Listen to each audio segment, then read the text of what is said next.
Fortunately, the storm fell apart. It's Wednesday, June 10th. A dangerous day.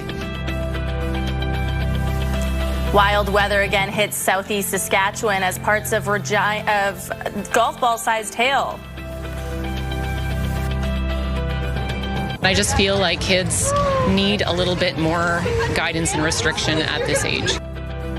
And lots of reaction to a new digital safety bill to be introduced today, banning kids under 16 from using social media. The Artemis 2 crew, comrade, hands you the baton. You got the controls. A passing of the torch in the next step to getting humans back on the moon. NASA has introduced the crew for Artemis 3. Stay with us, Saskatchewan. Your morning starts right now.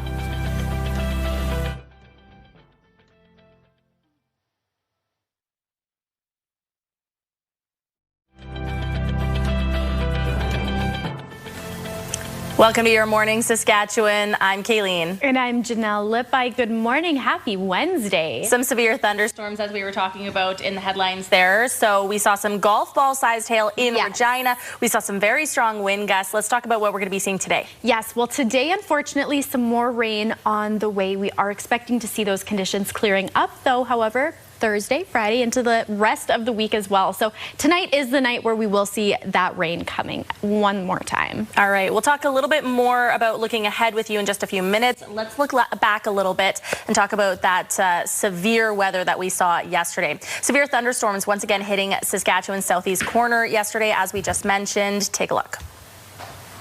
The storm fell apart. Otherwise, it would have been a quite dangerous day. A tornado was reported in the North Portal, Oxbow, and Alameda area, and there has been reports of damage in those communities. Golf ball-sized hail was reported in North Regina, along with some localized flooding. Weyburn and Indian Head both reported about 30 millimeters of rain. Winds also picked up to around 85 kilometers per hour in Estevan and Yorkton.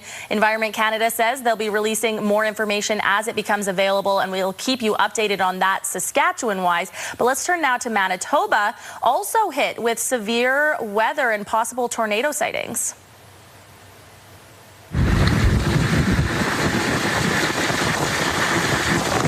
This is video from the St. Anne area showing what appears to be funnel clouds. Reports of funnel clouds and possible tornadoes also received through much of the Red River Valley and Parklands area of western Manitoba. Torrential rainfall was reported in Stonewall, with over 250 millimeters reported by 3 a.m. this morning, accompanied by major flooding. Tennis ball-sized hail was reported in Winnipeg, Sanford, and Otterburn, and winds in a number of southern Manitoba communities also exceeded 100 kilometers per hour. Investigations will start today to determine the extent of the damage. Ottawa is expected to introduce a bill today that includes a social media ban for children under the age of 16. All reasonable measures to make sure kids are safe in this country. I think it's obvious why it's a priority. Kids are dying. The ban will be part of a new digital safety bill. Along with that ban, the social media platforms will be required to remove child sexual abuse material and reduce exposure to content that encourages children to harm themselves. Some teens don't think a ban is needed. If you post a video or something like that and people put comments, it can boost your confidence. If you do ban it, I feel like they definitely find much more unsafe ways to get around it. We'll have more reaction on what this ban could mean from the Canadian Centre for Policy Alternatives later on in this hour. Saskatoon City Councillors are working to address a number of safety issues on city buses as ridership takes a tumble. Jeremy Dodge has more on that. Good morning, Kayleen. Yeah, City Committee is mulling over a transit bylaw that would give officers the authority to remove problematic people from transit buses or bus malls and ban them for serious incidents. The new bylaw would also require people to pay when getting on the bus, with fare evasion becoming a growing problem in recent years. Officers could issue tickets for people who don't pay.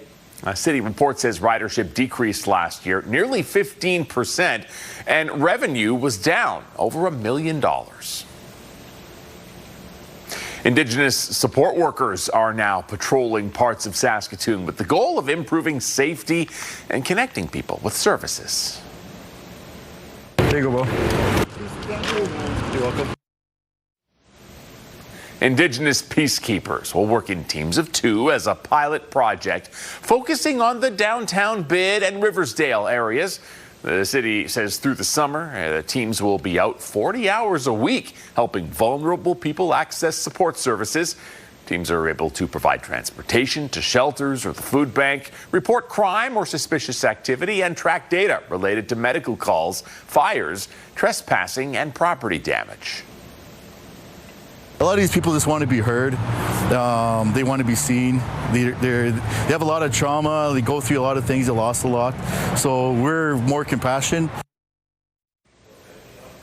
At the end of the pilot program, the city will review data on wellness checks, connections to community resources, and transports provided.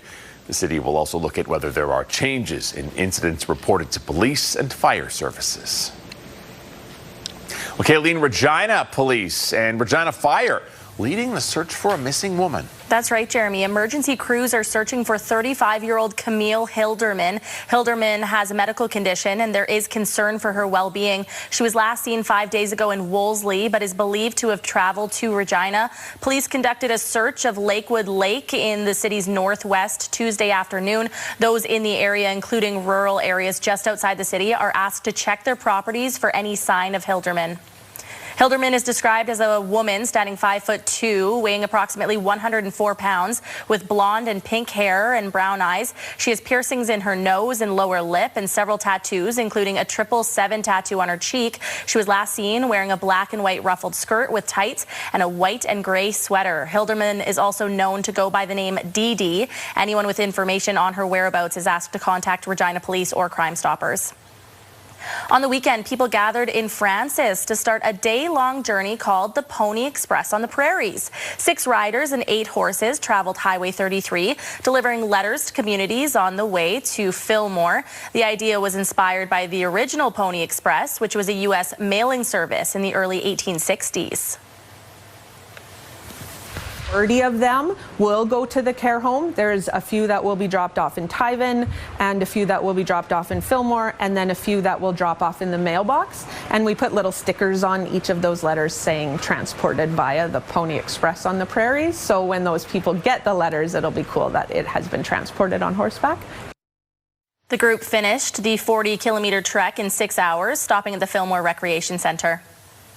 Fresh off a Grey Cup last season, the Saskatchewan Roughriders are ready to begin 2026. But the defending champs say they've already turned the page. Donovan Mace has more on as the team returns to practice ahead of their first regular season game this year. Into the end zone, deflected, and it falls to the field. And Gray has just turned green and white. With last year's Grey Cup mountain already conquered, the Saskatchewan Roughriders are at the bottom of a new one. I hate to say it like this, but 2025 died. Attempting to repeat as champions with a new mindset. We have to move on. I can't even live there anymore. It's almost like rat poison. Me and my wife talk about it all the time. I can't even bring it up at home. We don't even bring up 2025. It's no secret the defending champs have begun the 2026 campaign on an odd note. First, with no game the final week of the preseason, then a week 1 bye to start the year. Usually you roll right into the regular season. But the delayed start giving more time to put last season in the rear view and refocus on the long road ahead. I have an unflinching mentality and make sure that I'm ready to rock regardless of what the situation is.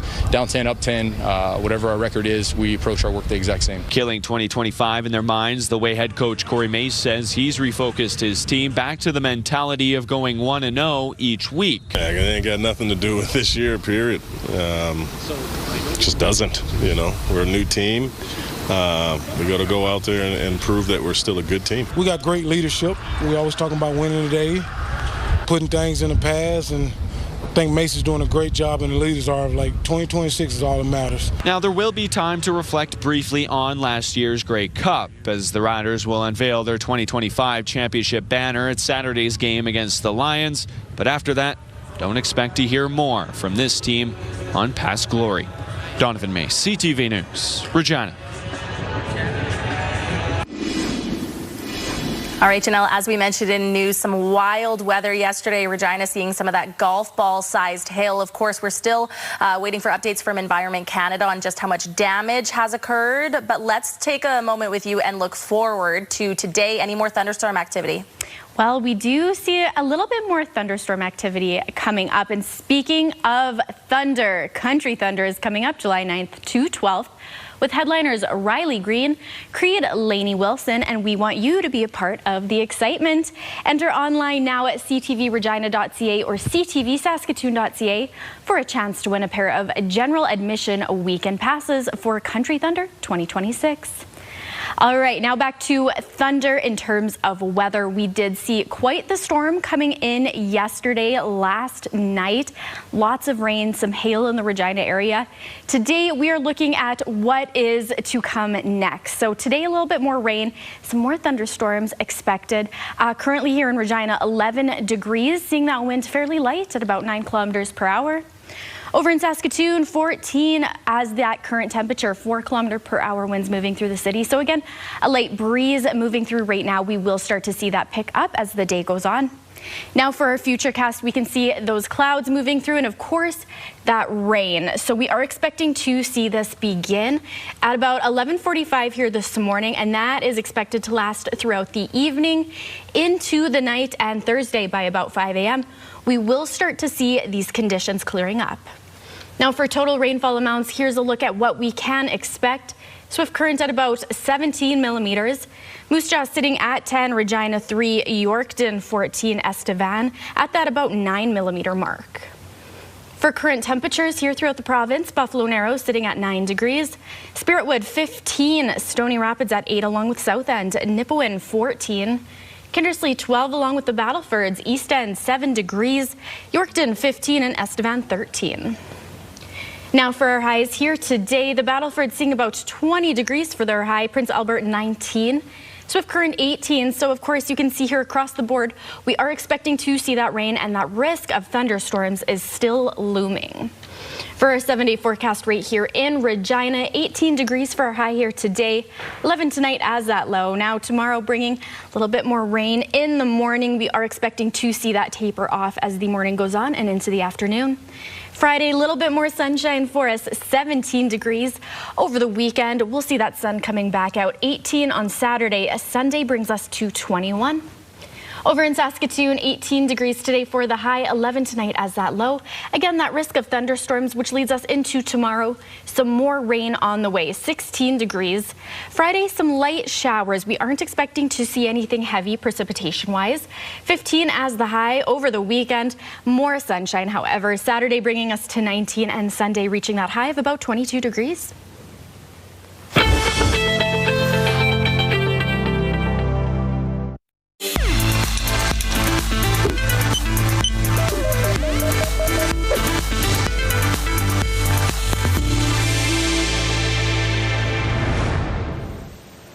A new team has been deployed to the streets of Saskatoon in an effort to address ongoing safety issues. As CTV's Stacey Hine tells us, it's part of an Indigenous-led pilot project. You guys okay though? What's your name? Indigenous support workers are now on Saskatoon streets. Their goal is to connect vulnerable people with support services and build relationships. A lot of these people just want to be heard. They want to be seen. They have a lot of trauma. They go through a lot of things. They lost a lot. So we're more compassionate. Through the summer, they'll work in teams of 2 for 40 hours a week as a pilot project. They can provide rides to shelters or food banks, report crime or suspicious activity, and track data related to medical calls, fires, trespassing, and property damage. One worker says culture is an important part of building connections. I offer tobacco, and I also I smudge too. Like I smudge them, pray for them. Saskatoon's latest point-in-time count found 1,900 people were homeless, with about 82% identifying as Indigenous. The city says the program is about ensuring there's appropriate cultural support. It's really important that we look at how we can connect better, how we can provide resources better, and how we keep things from escalating to need, policing service or fire bylaw inspectors. So we really can address some of the initial causes of distress. The teams will focus on supporting the downtown and Riversdale areas. The downtown bid executive director says it's a positive, proactive step. With their presence and their support, because it's culturally grounded, that we may have, some better response and uptake to their presence being on the streets. The Riversdale bid executive director says it needs to deliver results. The business owners, quite frankly, are fed up with the notion that we're trying one more thing when their taxes have increased 40, 50, 100%. At the end of the pilot program, the city will review data on connections to community resources and look at whether there are changes in incidents reported to police and fire services. Yeah, I got you, brother. But for workers on the street, success is about building trust and making a difference, one interaction at a time. Stacey Heim, CTV News, Saskatoon. Health Report, brought to you in part by SEIU West, Saskatchewan's first healthcare union.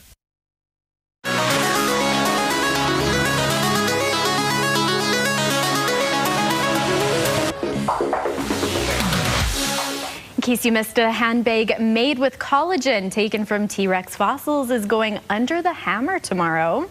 This bag is meant to demonstrate the value of lab-grown leather. It's expected to sell for between 300 and 500,000 euros, or between 480 and 800,000 Canadian dollars. Scientists say the material was made using protein fragments taken from dinosaur remains found in Montana in the 2000s. Okay, so interesting. Would you want this? I know that that's not exactly pocket change, but would you want to take a T-Rex collagen handbag? I have questions. Yeah, me too. Is this it's lab grown? Is this an infinite resource? It doesn't sound like there's a lot of T-Rex collagen probably floating around. Yeah, I'd imagine it's probably not infinite. Interesting. Okay.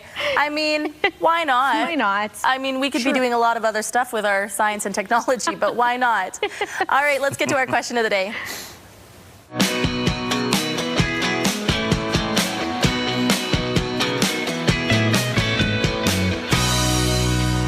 Obviously seeing some wild weather in Saskatchewan yesterday through the southeast corner. We saw some golf ball sized hail here in Regina. Over in Manitoba, tennis ball sized hail. But we're asking you, what is your favorite kind of weather? Because we were saying just yesterday in the Regina office how much we love a good thunderstorm, but more so a calm one. Yes. A calm thunderstorm with like the lightning show in the sky, a little bit of rain, some light thunder. That is so calming and relaxing. What do you like, Jeremy? What's your favorite kind of weather?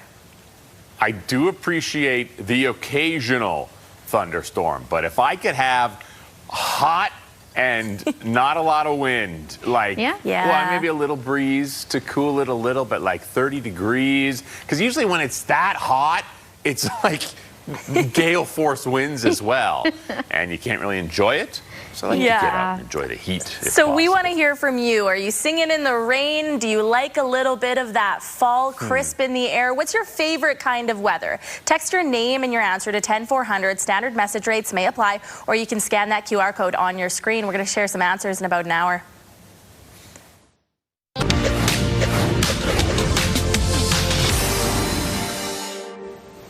Most economists expect the Bank of Canada will hold its key interest rate steady for a fifth straight time when it meets later this hour. The central bank held its policy rate at 2.25% in April, but would not rule out further adjustments if needed. All right, let's check in with Mike Siona now, who has everything but the popcorn ready this morning. Mike? Yeah, we thought it was too early for popcorn, but it is the Prairie Ukrainian Film Festival, and so we are very excited to chat with Kyle Zaravinsky and Nadia Fotionyshchuk about this fourth annual event now here in Saskatoon. Nadia, it starts tonight. Give us the details. Oh, tomorrow night. Yeah, it's only Wednesday. Oh, I got to wait another day until the weekend. Anyways, very exciting nonetheless, except for my, time continuum issues. But let's talk about tomorrow night. Don't come tonight. Tomorrow night at the Ukrainian Museum.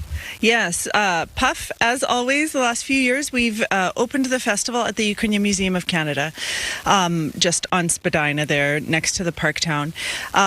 We do this to kind of root ourselves in our community that gave us our start, and we're very excited to be opening our festival with a film called Horizons of Belonging, which tells the story of Ukrainian newcomers settling in Alberta following the beginning of the full-scale invasion in 2022.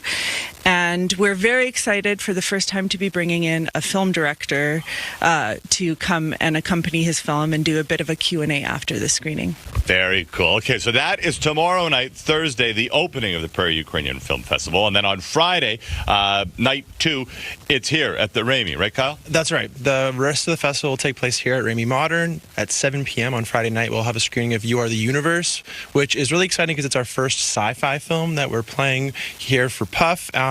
Really special film, very exciting, different than some of the other Ukrainian cinema you might check out for the rest of the festival. So between Thursday and Friday, both are at 7 p.m., both are free. You're off to a really great start for the festival and for the remainder of the weekend. Absolutely. And of course, then there are 5 additional films being played on Saturday and Sunday. We're out of time right now, but I don't even know what day it is right now, Jeremy. So it's one of those mornings. We'll figure it out, and the good news is I'll talk to you about it later. Get yourself all sorted out, and we're excited to hear more about the festival as the morning continues, Mike. Time for our school day forecast, brought to you by CAA School Safety Patrol, working together to keep our school zones safe. In Regina, by the time you get onto the bus, 12 degrees. Lunchtime brings us to 19 degrees and the start of those thunderstorms. About 3 p.m. final bell will be hitting 17. Over to Saskatchewan, by the time you get onto the bus, 14, and starting things off with some rain. By about 12 p.m. noon, 17, and sticking around that 17-degree mark by final bell. Now taking a look at today's gas prices. In Regina, the common cost to fill up is $1.65.9. You can find regular fuel for as low as $1.46.9. And over in Saskatoon, the average price is $1.62.9. You can find it the lowest at $1.55.9. Mobile's bringing us to $1.62.9. Taking a look now at farm markets, the street price of canola is $7.18.15 per ton. The futures price is $7.56.20 per ton. Amber durum wheat is $2.85.20 per ton, and red spring wheat is $2.69.32 per ton. And the Canadian dollar begins the day trading at 71.70 cents US. Coming up just after the break, we'll break down the pros and cons of a proposed social media ban for kids under 16. Stay with us.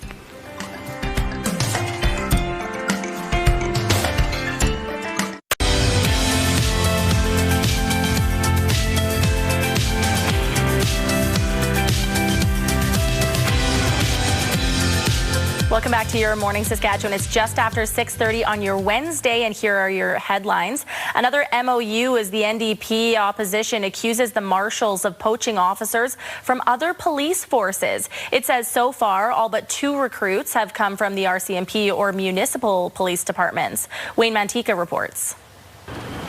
In recent months, Saskatchewan's new provincial police force has been on a nationwide recruiting campaign. The NDP say that so far, the vast majority of new recruits have come from other police forces. Of the 27 officers currently working for the marshals, 25 have been poached from other police forces, and only 2 are new officers trained in Saskatchewan's Police College. The NDP believe that most of the new hires were working for police forces elsewhere in Saskatchewan. The goal is to hire about 70 in total. The NDP argue that the province is no further ahead. The whole point of the Saskatchewan Marshals was apparently to address policing shortages in the province. But poaching police officers from one police force in this province to another isn't addressing this issue. The provincial government says recruitment has been a challenge, but Saskatchewan is an attractive place for police officers to work. It's an ongoing challenge, but lots of great work being done on that. We launched a national advertising campaign in February across the entire country, trying to recruit people to come and join and look at a career in law enforcement here in Saskatchewan, which I believe is the best location in the country to start a career in law enforcement. The NDP had strongly opposed creation of a Saskatchewan Marshal Service. They felt the money could be put to better use, funding more RCMP officers. Now that the Marshals are here, both the government and the opposition want them put to the best possible use. Wayne Mantika, CTV News, Regina. The province is putting money towards helping female offenders transition out of custody. The government is giving the Elizabeth Fry Society nearly $920,000 over the next 2 years. The funding will support housing, employment assistance, mental health services, and other programs for women leaving correctional facilities. With this is stability, and with this is giving women options and the awareness that there is an alternative lifestyle to living on the street or addictions. The Elizabeth Fry Society says Indigenous women account for more than 90% of women incarcerated in Saskatchewan's provincial facilities. A powerful earthquake in the Philippines has people around the world checking in with loved ones, and that's the case for one Saskatoon woman who says she's been in contact with family living just a few hours from the area impacted by the quake. While most of Jenny Buon's relatives are safe, there's still concerns for those dealing with the aftermath. Buon has aunts, uncles, and cousins living near the region affected by the earthquake. Their apartment building cracking because of the tremors. She says thankfully most of her family has been able to stay connected through Wi-Fi and cell service for now, allowing her to confirm they are safe. But one of her uncles, a police officer, remains stranded after roads and access routes in his area were cut off. She says there's no timeline for when he'll be able to return home. Sometimes even if a 7.8 magnitude earthquake happens, the aftershock could be even stronger. So that means if one city is hit, the next cities around it could be also hit. So I'm just really worried that maybe my family city will be the next one, and we don't know. The earthquake also brought back memories for her of family. A similarly devastating earthquake was in the 1990s. She was too young to remember the disaster, but learned about its impact through stories from her mother. Hundreds of people attended a vigil for a 3-year-old girl in Montreal who died after the bouncy castle she was in was swept into the air during a storm. Keep her in your thoughts and prayers and keep us all strong. We thank everybody for being here. Ava's dad, Luca Ciampini, asked the hundreds of mourners to wear bright colors in his daughter's honor. This happened May 31st, the day after Ava's 3rd birthday. She was playing in a bouncy castle at a community event when a sudden windstorm picked up the inflatable structure, threw it in the air, injuring 11 people. Ava died the next day. An investigation is now underway, with many asking whether bouncy castles should be banned. A new round of airstrikes is underway between the U.S. and Iran in response to an American helicopter that was shot down in the Gulf Monday. The U.S. has carried out a series of strikes on Iranian military and surveillance sites. The U.S. Military Central Command says targeted air defense systems, ground control stations, and radar sites near the Strait of Hormuz. In response, Iran says it launched strikes on 21 targets at U.S. bases in the region. The U.S. is describing its strikes as a proportional response for the helicopter downing on Monday. According to U.S. officials, Iran used a drone to launch the attack on the helicopter, which had been patrolling the Strait of Hormuz. 2 crew members survived and were rescued by an American Sea drone. NASA has introduced the crew of the Artemis 3 mission that will take the next step towards a return to the moon. We, the Artemis 3 crew, are honored to be able to carry this torch forward, to be able to execute our mission. The Artemis 2 crew. During the introduction, the Artemis 3 crew took the baton from members of the Artemis 2 mission, symbolizing a passing of the torch. The new team consists of mission specialists Andre Douglas and Frank Rubio, pilot Luca Parmitano, and Commander Randy Bresnik. Artemis 3 will not fly near the moon. It will be more of a test of the equipment that will be used to land astronauts back on the moon. Yorkton will be home to a provincial curling championship next year. Organizers announced the Saskatchewan High Schools Athletic Association's 2027 Provincial Curling Championships will be held in Yorkton, Melville and Saltcoats. The three-day event will take place in March of next year and will welcome 32 teams from across the province. Organizers hope that the event can become the Young Curlers Olympics. We're going to start Thursday night with a banquet to recognize those kids. Competition on Friday and Saturday. About 3 o'clock Saturday afternoon will culminate with championships in 4 different categories. Organizers hope the championship will showcase Yorkton and highlight all the opportunities the parkland has to offer. Now we head on over to the Weather Centre. Janelle, this is video submitted to us by Tanner near Oxbow. Once again, Environment Canada still investigating the damage. Let's throw that up, though. Yeah, that's that tornado we were talking about earlier on in news. Some severe weather throughout southeast Saskatchewan yesterday and, of course, in southern Manitoba as well. Are we talking about any more severe weather today? Well, we are still talking about some severe weather here today, but nothing to this extent. We did see these conditions throughout Saskatchewan be lifted by about 9:15 last night. However, that hail was still coming through. So parts of Regina, we'll get more into that coming up, did see that golf ball sized hail and these thunderstorms moving through as well. But let's take a look right now at this current temperature here in Regina. 12 degrees, seeing those clouds in the sky and quite a foggy start here to our morning. So take a little bit of extra time on your morning commute here because visibility is a little bit low. And those wind speeds quite light right now at about 9 kilometers per hour. Over in Saskatoon, seeing clouds in the sky, but visibility much better. 14 degrees currently, and again, a light breeze moving through at about 4 kilometers per hour.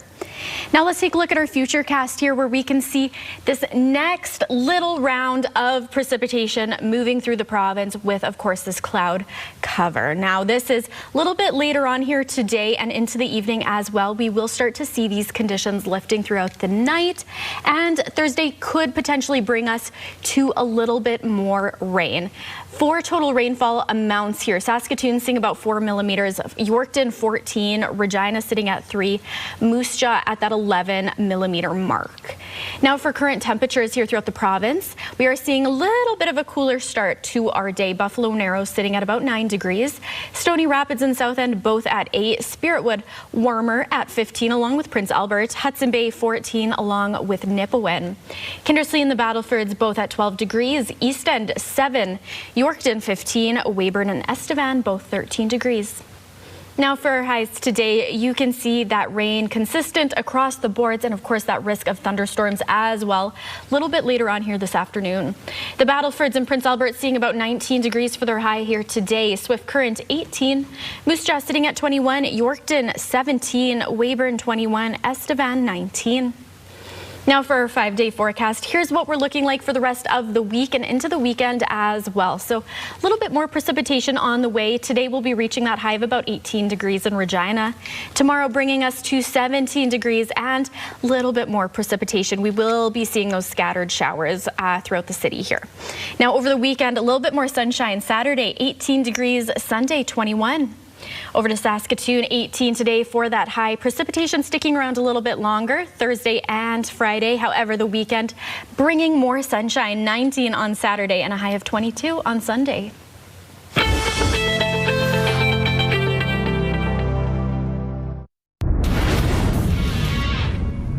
Hi everyone, Mark Rowe inside the Sports Center newsroom with your must-see moment from Tuesday. And for that, we'll head to Vegas with the Hurricanes taking on the Golden Knights, Game 4 of the Stanley Cup Final. Tied in the third, Nikolai Ehlers finds Jordan Staal in front. He takes a tumble, but gets the backhand away to beat Carter Hart. That's his 7th of the postseason and his 5th goal in the Cup Final as the 37-year-old captain earns your must-see moment from Tuesday.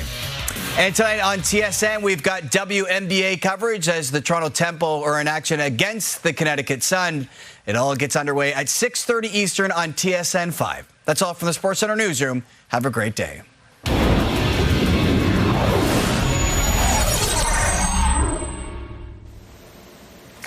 Saskatchewan residents should have received a survey from the government over the last couple of weeks asking for opinions on a social media ban for youth in our province. This is something that has happened in other parts of the world, and now the federal government in Canada proposing a bill in the House of Commons today.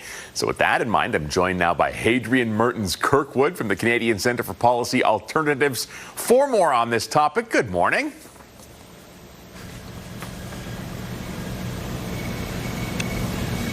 All right, so when it comes to banning social media for kids under 16 years old, let's talk about what this might look like. How do you see this playing out? Well, it's a really important question because we actually don't know. The problem with trying to verify if someone is under 16 is that you have to verify how old everyone is. How would a platform like Instagram know that you and I are not under 16? They have to check everybody's age somehow.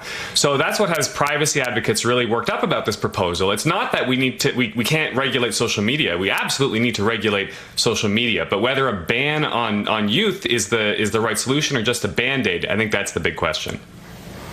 Okay. So lots of things to look at when it comes to this. On the surface, it seems like this type of thing is growing in support a little bit. If this does happen, what do you think the downsides of something like this will be?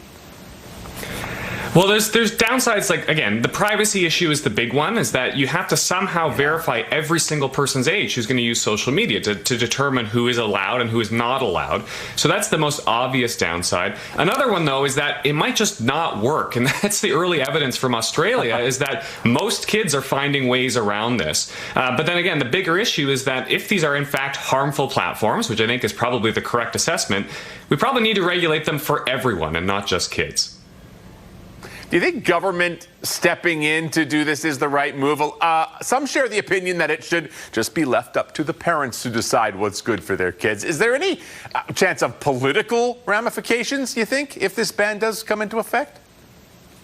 Well, we know that the idea of banning social media for kids or just regulating social media in general is quite popular in Canada. Polling supports that. But it's true. Most people would prefer that it is left to parents to figure out their relationship to screens, to social media. But I think we still need some regulation. Again, whether a ban is the right approach, it's a bit heavy-handed, I'm not sure. But we do need more oversight of these platforms, which we know are doing their best to manipulate us. They're building addictive platforms. We know that there's harms to our mental health, to democracy. So absolutely, government needs to get involved on that level. Whether that means policing how kids are using it specifically, maybe that's not the right approach. Does the rise of AI add any weight to something like this? Maybe like a sense of urgency. So much of social media is just fake right now, and it's sometimes tough to identify. You think that it might play a role in expediting something like this? Well, I think the big lesson here is that we can't let what happened with social media happen with AI, right? It took us 10 years to finally acknowledge the harms that social media was causing. And now we're at the advent of all these AI tools and all this AI misinformation, and we have not regulated that either. So hopefully we take the lesson here and regulate AI in the way that we failed to do with social media. All right. Hadrian Mertens-Kirkwood from the Canadian Centre for Policy Alternatives. Unfortunately, we have to end it there. So many different threads on this topic that will hopefully start to be tied up over the next little while. Thank you so much for your time this morning. Thank you.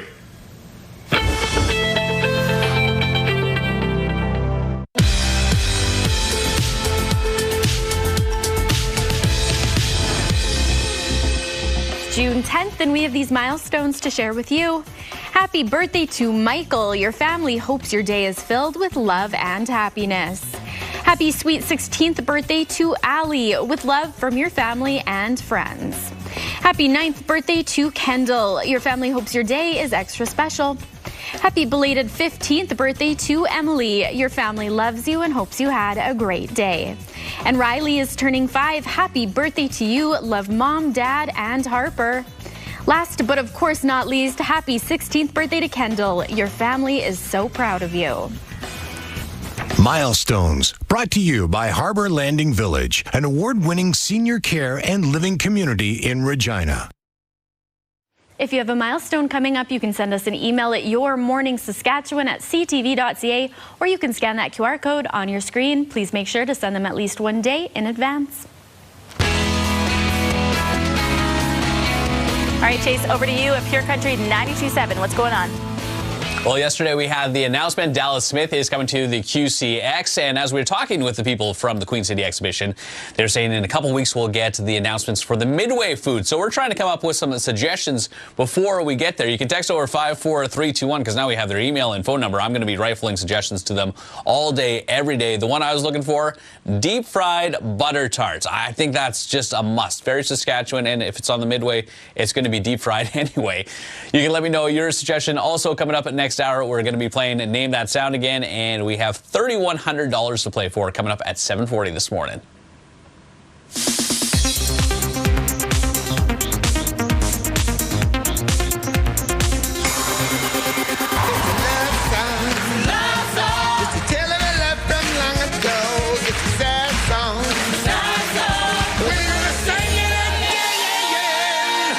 The official trailer is out for Hadestown the Musical. The Tony and Grammy-winning show featuring the original Broadway stars is headed to theaters beginning July 24th for 5 nights only. This isn't the end.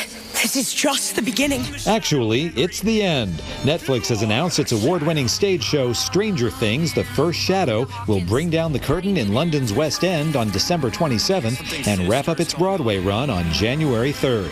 There is an excitement. Leslie Manville has a new gig. The newly minted Tony Award winner has joined the cast of the Prime Video series Escorted as a cabaret legend and a force of nature. Brett Goldstein from Ted Lasso and Office Romance is set to star as her son, as well as writing and producing the show. In Hollywood, I'm David Daniel. Anecdotally from people who've seen the film.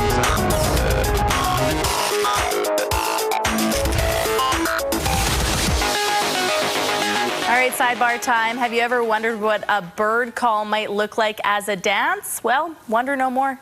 No. First, we're going to do a mourning dove.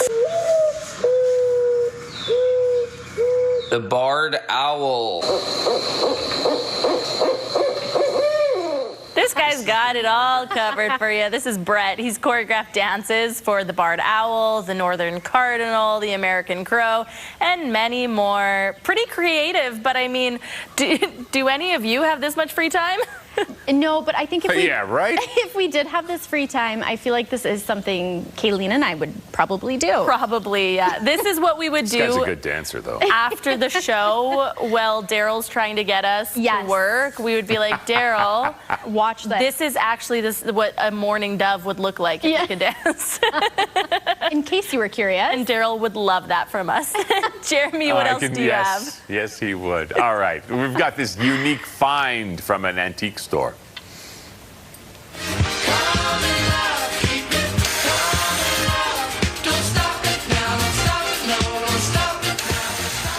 Whoa! It's a vintage bathtub piggy bank. You put the coin in, and the leg comes out to grab it and drag it into the bath bank. Now, this was found in Airdrie, Alberta, actually. I like it. I want this. This is so good. Okay, this is fabulous. Now I want to know what everybody has found at an antique store. That is so cool. I like it. All right, we got to go into a very quick break. We're going to talk more about that severe weather Saskatchewan saw on the other side of the break, so stay with us. Wednesday, June 10th. Oh my God. Wild weather once again hit southeast Saskatchewan with rain.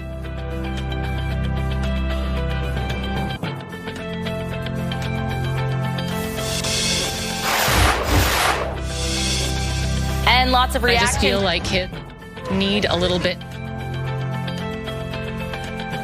New digital safety bill to be introduced today, banning kids under 16 from using social media. The Artemis 2 crew, comrade, hands you the baton. You got the controls. A passing of the torch in the next step to getting humans back on the moon. NASA has introduced the crew for Artemis 3. Stay with us, Saskatchewan. Your morning starts right now.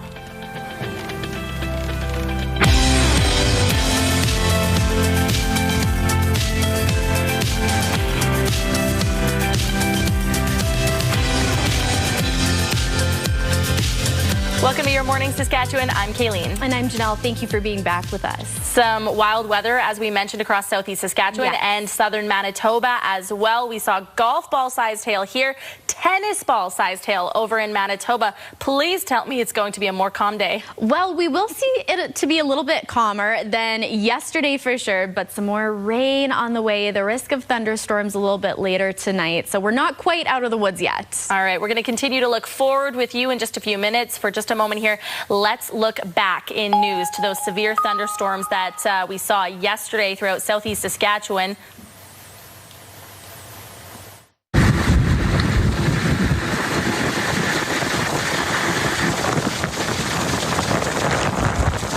Accompanied by an adult. Oh my God! A tornado was reported in the North Portal, Oxbow, and Alameda area, and there has been reports of damage in those communities. Golf ball-sized hail reported in North Regina, along with some localized flooding. Weyburn and Indian Head both reported about 30 millimeters of rain. Winds also picked up to around 85 kilometers per hour in Estevan and Yorkton. Environment Canada says they'll be releasing more information as it becomes available, and we will keep you updated on that. Manitoba also hit with severe weather and possible tornado sightings. This is video from the St. Anne area showing what appears to be funnel clouds. Reports of those funnel clouds and possible tornadoes were received through much of the Red River Valley and Parklands area of western Manitoba. Torrential rainfall was reported in Stonewall, with over 250 millimeters reported by 3 a.m. this morning, accompanied by major flooding. Tennis ball-sized hail was reported in Winnipeg, Sanford, and Otterburn, and high winds in a number of southern Manitoba communities. They were exceeding 100 kilometers per hour. Investigations will start today to determine the extent of the damage. The Canadian government is set to follow in the footsteps of Australia when it comes to children and social media. It's expected the Liberals will table legislation as soon as today to ban social media for children under the age of 16. Jacob Carr has reaction from those who will be directly impacted by this ban. The federal Liberal government, which has been trying to introduce legislation to protect children online for 7 years, says their new digital safety bill is all about keeping kids protected from online harms. We will take all reasonable measures to make sure kids are safe in this country. Do you feel more confident? I think it's obvious why it's a priority. Kids are dying. CTV News spoke with students from Balfour Collegiate who would be affected by the ban. Their reactions were mixed. I personally think, the government shouldn't be controlling what we consume. I think it should be more on the parents, to control their kids on what they're on. I think that it's actually something that should happen because when you're this age, you're really impressionable to things that you see online. According to reports, some platforms could obtain exemptions from the ban if they meet safety standards. The federal government has also said that it will introduce legislation to address the safety of AI chatbots. But some social media experts are worried that enforcing the ban nationwide will be a tall task for the Canadian government. Implementing a ban is enormously difficult. It costs a lot of resources, requires a lot on the enforcement front, etc. A number of students in the Queen City are hoping the bill does not succeed. Please don't get rid of it. I like my socials. Thanks. Varying opinions from the city's youth on the possible social media ban, but the prevailing sentiment seems to be that life would be less fun and more inconvenient for these young Reginans if the ban were to pass. Jacob Carr, CTV News, Regina. Saskatoon City Councillors are working to address a number of safety issues on city buses as ridership takes a tumble. Jeremy Dodge, what do we know? Kayleen, the city is getting tougher on disorder and safety concerns on its transit system. New bylaws looking to alleviate concerns and turn around a decline in ridership. Keenan Sorokon has the details.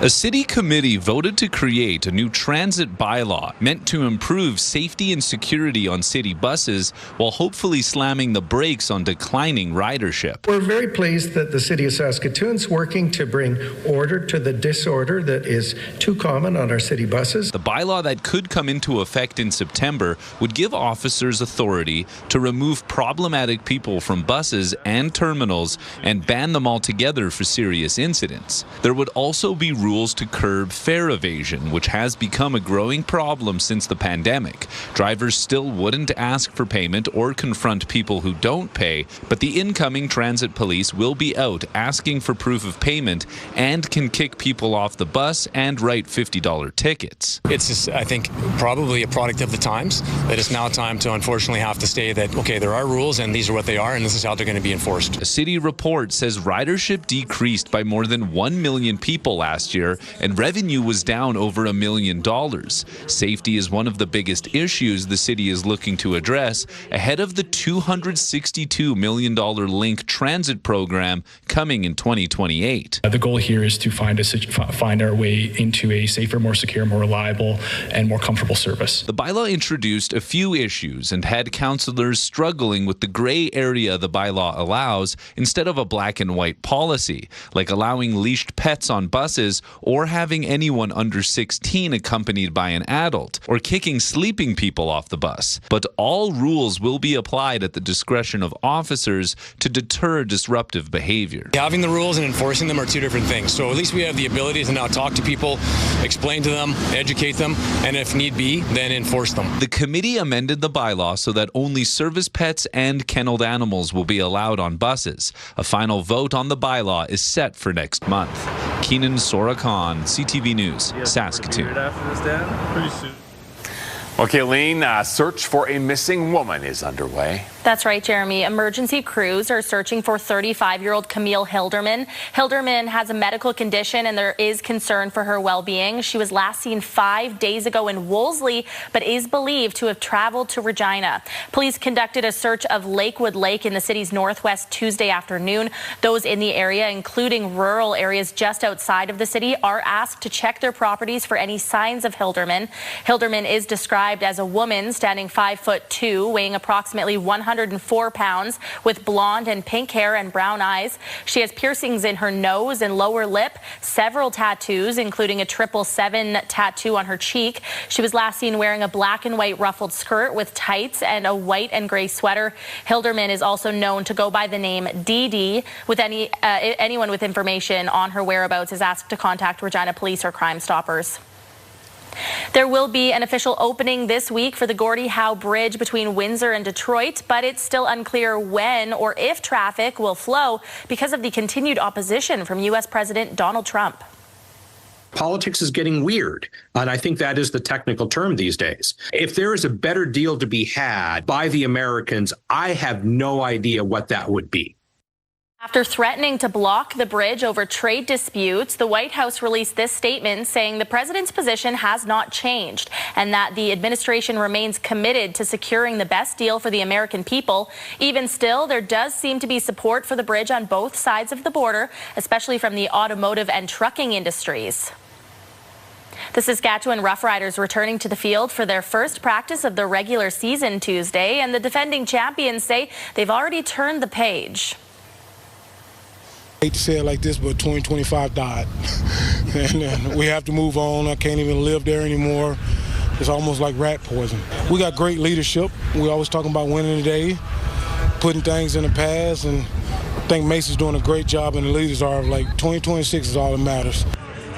Players admit the bye to start the season threw off preparation slightly, but add the week off allowed for more team building. The mantra this season, 2025 is dead, something head coach Mace says has allowed the team to refocus on their goals for this season. It ain't got nothing to do with this year, period. Just doesn't, you know. We're a new team. We got to go out there and prove that we're still a good team. The Riders will also unveil their 2025 championship banner at Saturday's game versus the Lions. All right, Janelle, over to you in the Weather Center. But first, let's talk about a contest. That's right. Outskirts Music Festival is coming up June 26th at the SaskTel Center grounds in Saskatoon with headliners Jelly Roll and Third Eye Blind. You can enter now online at ctvregina.ca or ctvsaskatoon.ca for a chance to win a pair of Tier 1 tickets for the festival. Now let's take a look at what this weather is bringing us so far. We have hit 13 degrees as our current temperature here in Regina. That wind picking up just a little bit to about 17 kilometers per hour. Still seeing that cloud cover in the sky, and that fog is still around, lightening up just a little bit, and we will continue to see that lighten as the morning continues. Over in Saskatoon, 14 degrees currently, still seeing those winds at about 7 kilometers per hour.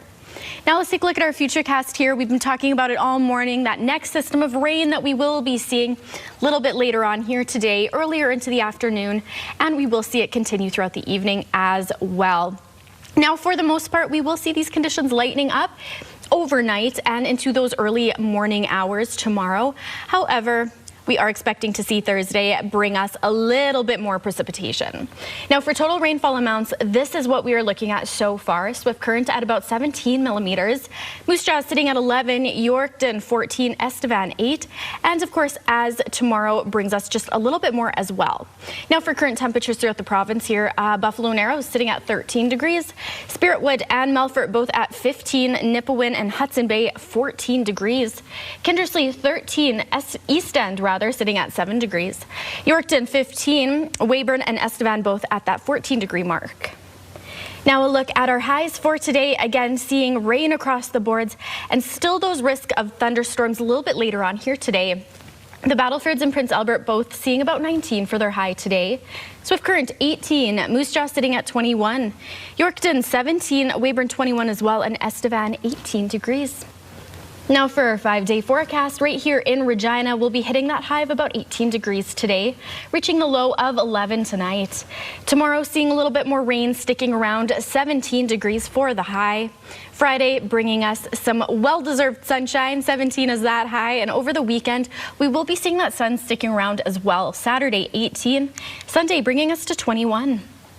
Over in Saskatoon, 18 degrees for the high today, 11 tonight is the low.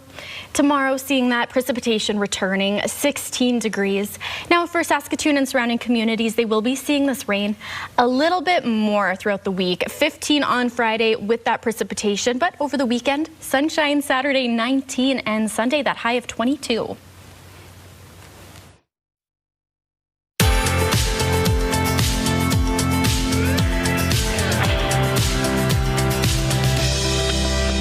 Time for today's rural forecast. Lloydminster reaching 18 degrees, Meadow Lake and Kindersley 19, Hudson Bay 16, Wynyard 15, seeing rain across the boards here in Saskatchewan.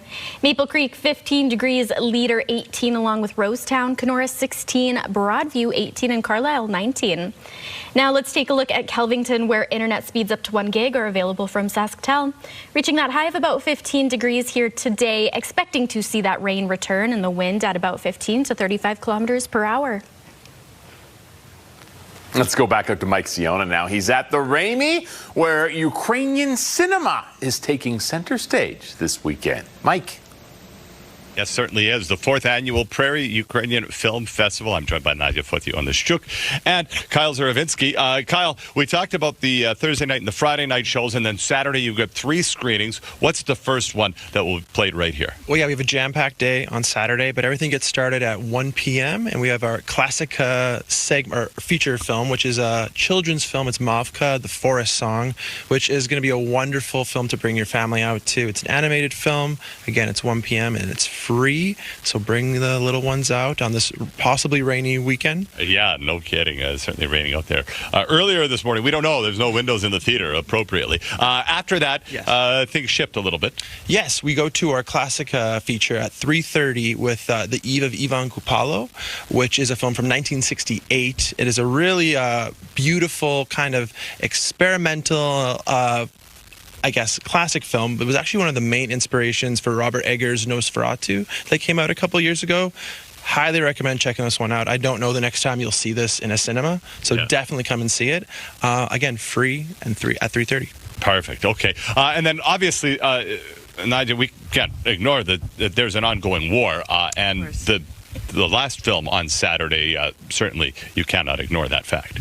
Yes, our Saturday night feature at 7 o'clock here is the incredible film called 2,000 meters to Andriivka, which is the second release by the Academy Award-winning director Mstislav Chernov. His last film, 20 Days to Mariupol, we screened 2 years ago, and it is just an incredible window into what is happening on the front lines. The film crew is embedded with a frontline unit, and it is a really poignant reminder of what is happening every day in Ukraine right now. Absolutely incredible stuff. Something that you likely do not want to miss. PuffSaskatoon.com for all of the details. Thank you, Mike. We'll talk to you again after 8 o'clock. Hi, everyone. Mark Rowe inside the SportsCenter newsroom with your must-see moment from Tuesday. And for that, we'll head to Vegas with the Hurricanes taking on the Golden Knights. Game 4 of the Stanley Cup Final. Tied in the third. Nikolai Ehlers finds Jordan Staal in front. He takes a tumble, but gets the backhand away to beat Carter Hart. That's his 7th of the postseason and his 5th goal in the Cup Final as the 37-year-old captain earns your must-see moment from Tuesday. And tonight on TSN, we've got WNBA coverage as the Toronto Temple are in action against the Connecticut Sun. It all gets underway at 6:30 Eastern on TSN 5. That's all from the SportsCenter newsroom. Have a great day.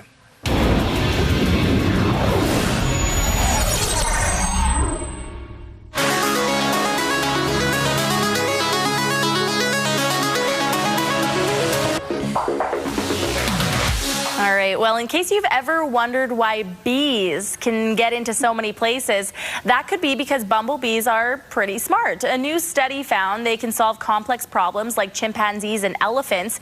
In one test, bees figured out how to move a ball out of the way to access a sweet treat. The study is proposing that insects can solve problems using cognitive ability, usually associated with bigger-brained animals. So bees are smarter than we thought. Protect our bees. Yes, our bees. Save the bees. We need the pollinators. That's right. Let's get to our question of the day.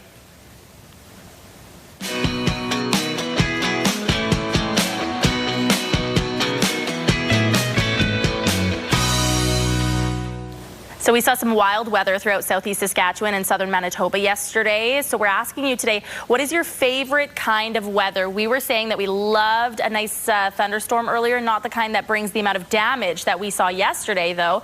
What kind of answers are we getting on the big board? We've got lots and lots of answers so far. Debbie, who says my favorite kind of weather is sunny and hot, no there you go, wind. Debbie. That's what it's all about. That's what Jeremy really resonates with, Debbie.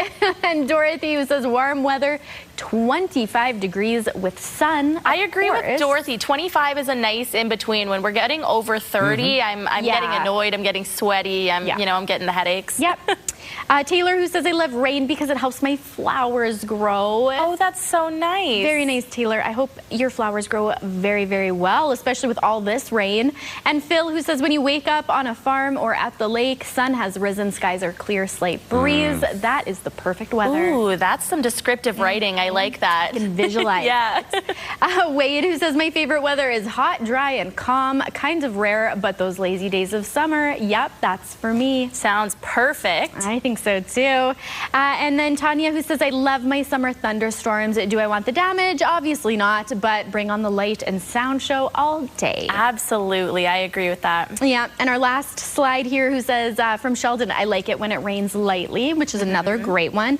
And Bevan, who says my favorite weather is hot, 26 to 30 degrees with some light breeze and no wind. All right, so some great answers Bevan. so far. We want to hear from you. What's your favorite kind of weather? Text your name and your answer to 10400. Standard message rates may apply. We're going to be talking some more weather in news and next hour with your answers.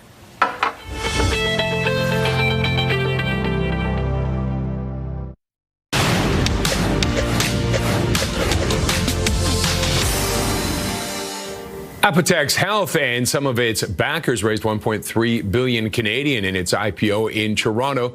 It's Canada's largest since 2021. Data compiled by Bloomberg shows listings in the country have slowed significantly since a peak of 77 that year, the largest being Definity Finance. Delistings and take privates have outpaced new offerings, causing the number of public companies to shrink for 4 consecutive years.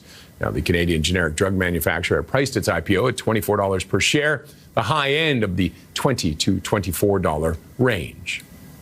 The leader of one of Canada's biggest oil companies blasting a government push for a massive carbon capture project and carbon tax in exchange for an oil sands pipeline, calling it uneconomical. Cenovus CEO John McKenzie, speaking in Calgary Tuesday, said neither the Pathways project nor the West Coast pipeline really make any sense without that fundamental capital investment.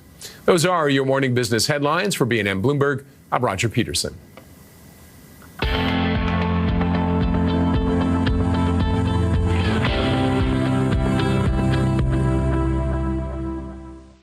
All right, it's time for our morning mystery. Markers ready, play along at home. Here are today's clues. We're being told it is a sport. The name of this sport comes from the Latin word arcus. It becomes a permanent Olympic sport. It became, rather, in 1972. And a fan of the sport is called a toxophilite, which means friend of the bow. Oh. Yeah. What's that called? You got this. Don't worry, you got this. I got it. No, I so have it. Okay, answers ready? Answers ready. We're all going with archery. Nice. Awesome. Woo! The answer is archery. That was today's morning mystery. Friends of the bow. Studio consideration provided by Father's Furniture, specializing in quality Canadian-made furniture. School Day Forecast is brought to you by CAA, School Safety Patrol, working together to keep our school zone safe. In Regina, by the time you get onto the bus, 13 degrees. Lunchtime brings us to 19 and final bell 17 and some thunderstorms. Over in Saskatoon, 14 degrees by the time you get onto the bus. Lunchtime bringing us to 17. Sticking around that 17-degree mark by final bell. Here's a look at today's gas prices. In Regina, the common cost to fill up is $165.9. You can find regular fuel for as low as $146.9. And in Saskatoon, the common cost is $162.9, and the lowest you might find is $155.9. Taking a look at farm markets, the street price of canola is $718.15 per ton. The futures price is $756.20 per ton. Amber durum wheat is $285.20 per ton, and red spring wheat is $269.32 per ton. And the Canadian dollar begins the day trading at 71.70 cents US. We will be right back.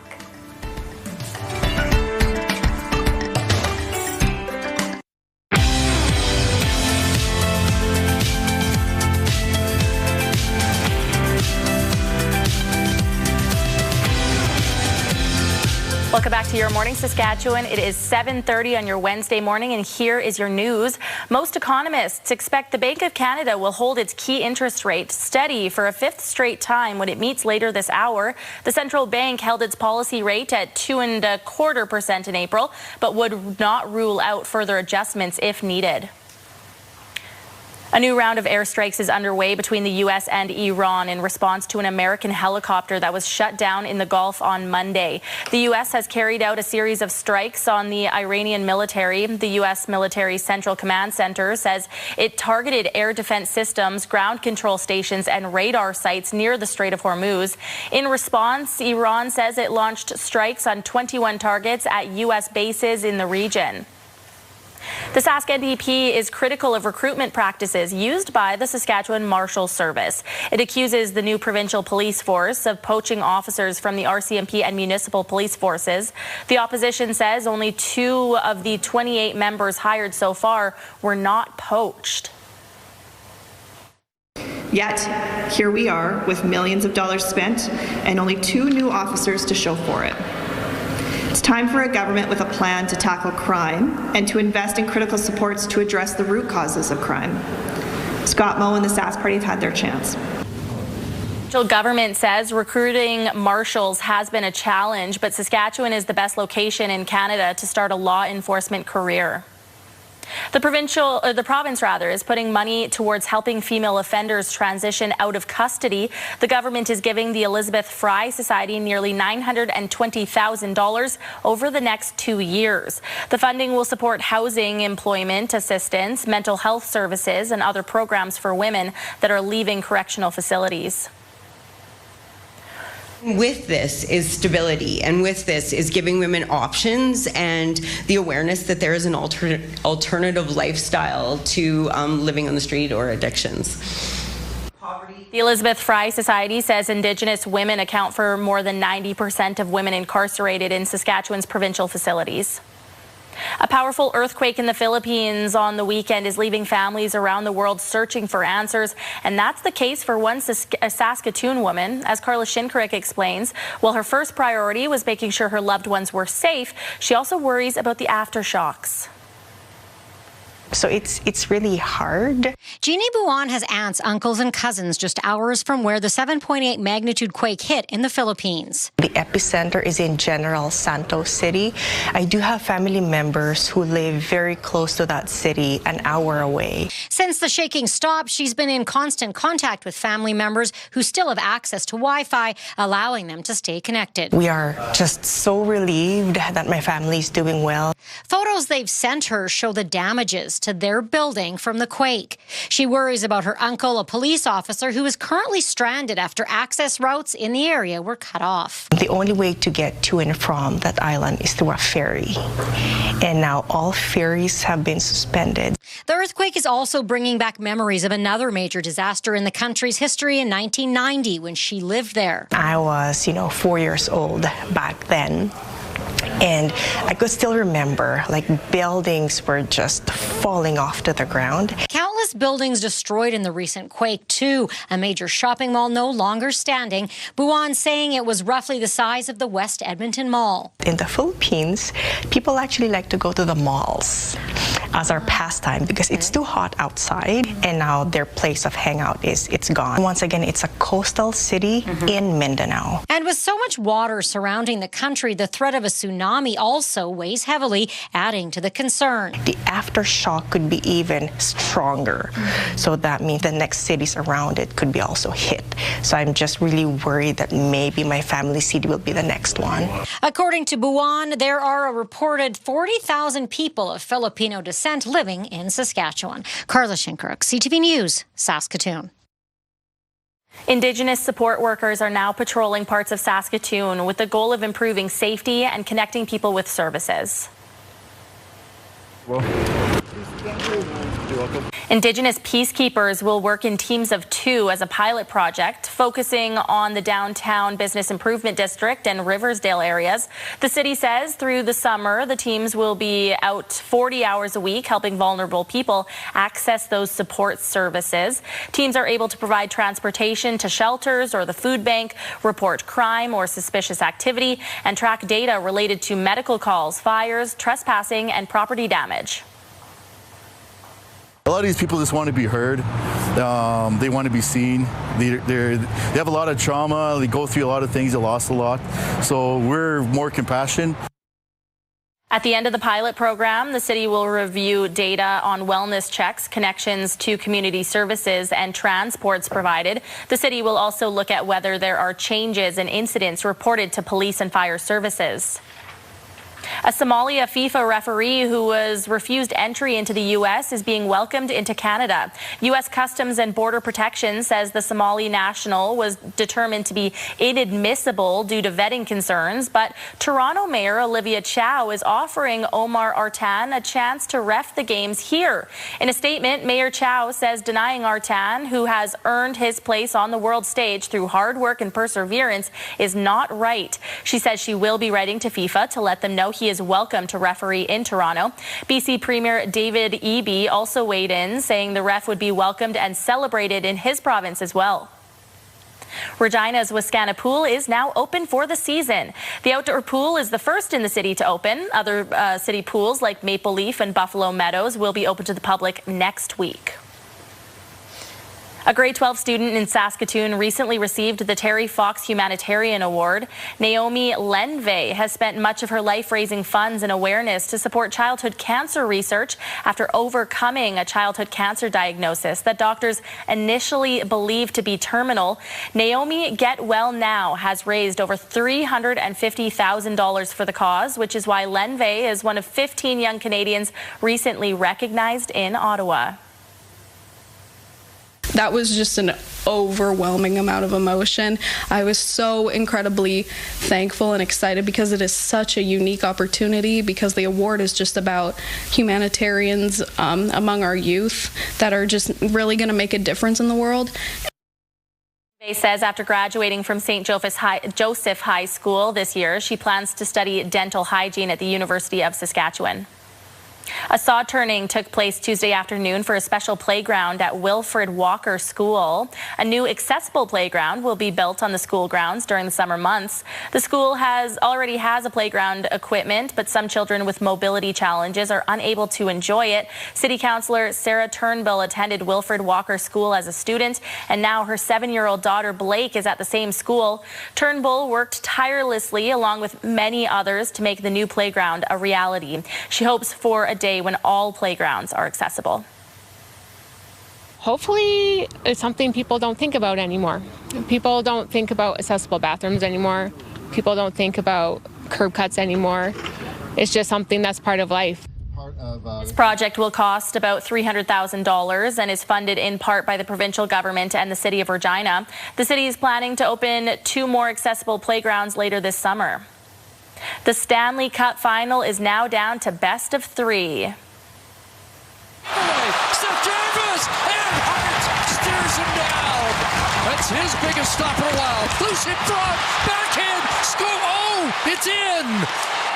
Jordan Stahl scored his second goal of the game to put the Carolina Hurricanes ahead for good. In Game 4, they went on to beat the Vegas Golden Knights 5-3, tying up the series at 2 wins apiece. Game 5 is set for Thursday night in Raleigh, North Carolina. We have more footage coming in from viewers to share. This is courtesy of Allison Martell from her backyard in Oxbow. Of course, seeing all of that very severe weather yesterday throughout the southeast corner of the province. We would love to see some more video and pictures coming in. You can send that to us at CTV Your Morning Saskatchewan at ctv.ca. Yeah, that's right. We love to see all of that coming in, especially when the weather is so intense like what we saw yesterday. Let's take a look at what we can expect to see for today. Currently in Regina, we're sitting at 13 degrees. That wind speed is at about 17 kilometers per hour. And of course, still seeing that cloud cover in the sky. Fog is beginning to clear up and visibility is increasing. Over to Saskatoon now, 14 as the current temperature. Those wind speeds still sitting at about 7 kilometers per hour. We are seeing a little bit more sunshine in Saskatoon, but those skies are mainly cloudy. Now let's take a look at our futurecast here. We can see those clouds moving through the province. Along with this next system of rain, we can expect to see that hit the province a little bit later on here this morning and into the afternoon as well. Now we can also expect to see it last throughout the evening. Overnight, we'll start to see things clear up, but tomorrow we do have a little bit more precipitation here on the radar. For total rainfall amounts, Saskatoon can expect to see 5 millimeters. Swift Current at about 17, Yorkton 14, Estevan sitting at 9. Now for current temperatures throughout the province here, Buffalo Narrows sitting at about 13 degrees. Spiritwood and Melfort both at 15, South End sitting at 10, Nipawin and Hudson Bay 14 degrees, Kindersley 13, East End 7 degrees, Yorkton 15, Weyburn and Estevan both 14. Now we'll look at our highs for today. Again, still seeing that rain consistent across the boards. That risk of thunderstorms still showing up in certain areas of the province. Swift Current, for example, expecting to see some of that thunderstorm activity sitting at 18 for their high. The Battlefords and Prince Albert 19, Yorkton 17, and Estevan 18. I'll look at our 7-day forecast right here in Regina. 18 degrees is our high for today, reaching that low of about 11. Now, precipitation still tomorrow. Not as much, some scattered showers moving throughout the province. 17 degrees as our high. Over the weekend, we'll start to see some sunshine returning. 18 on Saturday, Sunday bringing us to 21. Over in Saskatoon, 18 is that high for today. Still seeing those thunderstorms, or at least the risk of them. Now tomorrow, precipitation sticking around still, even into Friday as well.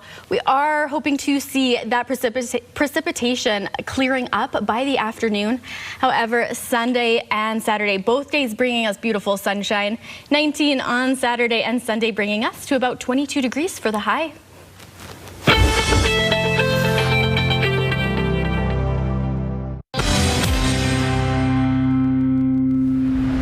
Regina is gearing up to fill the streets with color, music, and community spirit for the annual Queen City Pride Parade. Co-chair for Queen City Pride, Riviera Bonneau, is joining me this morning to discuss what we can all look forward to. Good morning. Good morning. Thanks for having me. Thank you for being here. So the Pride Parade is coming up on the 13th. What can we look forward to? So much color, so much vibrancy, and so much community. We have well over 100 people, or 100 entries coming to participate, which means probably a few thousand people coming out to celebrate with us that day. Absolutely incredible. And having that much community support, what does that look like to you?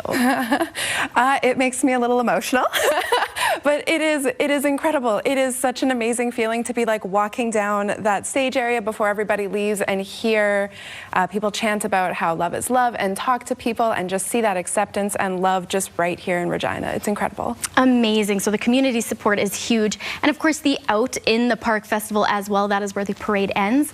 What can we look forward to there? You can look forward to an amazing main stage where we have a ton of local talent coming in, both drag performers and bands and some music. It's going to be awesome. Rebellion is doing a beer garden for us. We have well over 65 local vendors coming out. So there's going to be queer art. There's going to be some nonprofit groups. And we have a kids area that's got like a bouncy castle and face painting, some activities provided by the Regina Public Library and the Regina RD Bid. So lots of activities, lots of things to do. It's going to be a really great time. And of course, the momentum doesn't just stop there. Pride After Dark coming up as well. What are we looking at for that? We have our headliner is coming in from Canada's Drag Race and UK versus the world. Melinda Verga is coming in to perform for us today. And as on top of that, we have some incredible Saskatchewan performers coming in to do our special Pride After Dark event, where we are also doing custom crafted cocktails. So it's going to be a very exciting event. Sounds absolutely incredible. For those who are excited to join, how can they be a part of the parade? Check out queencitypride.ca for the parade information. Anyone and everyone is encouraged and welcome to walk with the Queen City Pride floats or just kind of walk amongst us. Come out, check us out. It's going to be so much fun. All right. Well, a really great way to get the community together. Lots of love and support. Thank you so much for being here with me this morning. Thank you so much for having me. Happy Pride. Happy Pride. Here's what's happening in our community. The Northern Fireplace Barbecue Fundraiser is on June 12th at 11:30 a.m., 824 Fleury Street. It's $20 per plate. Long Laketon's June Social is on June 12th at 4 p.m. at the Long Laketon United Church. Call 306-545-8290. Briarcrest's 12th Annual Heritage Day is on June 13th at 10 a.m. at the Briarcrest and District Museum. Call 306-630-4092. The Queen City Pride Parade starts at noon on June 13th from 23rd Avenue to Lakeshore Drive. Visit queencitypride.ca for details. Submit your event to our community by visiting our website, ctvregina.ca, and click Community Calendar or scan that QR code on your screen.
It's June 10th and we have these milestones to share with you.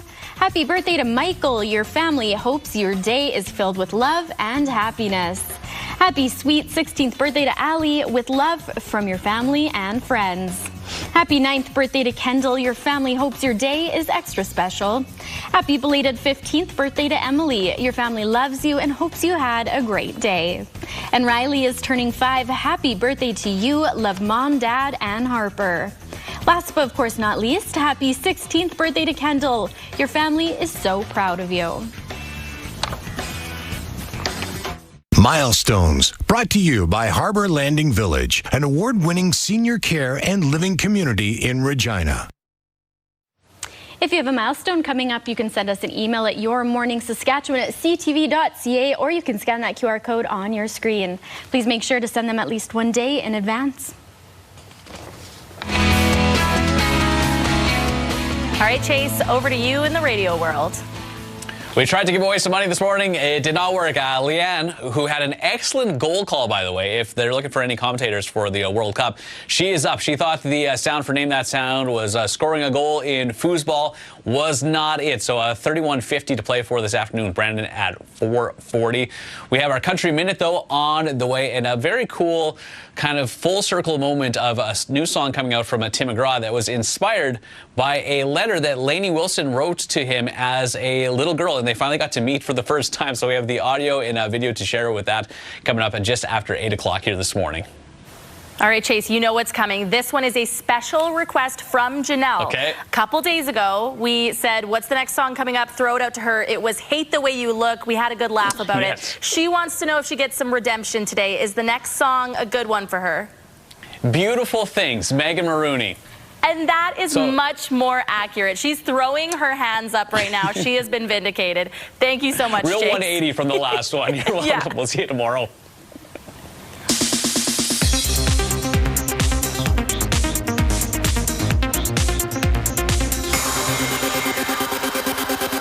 I wish I was in love. You deserve to be loved. Anybody would be lucky to have you. The new Hulu comedy Alice and Steve is now streaming. It stars Jermaine Clement and Nicola Walker as best friends whose friendship is tested when Steve starts dating Alice's adult daughter.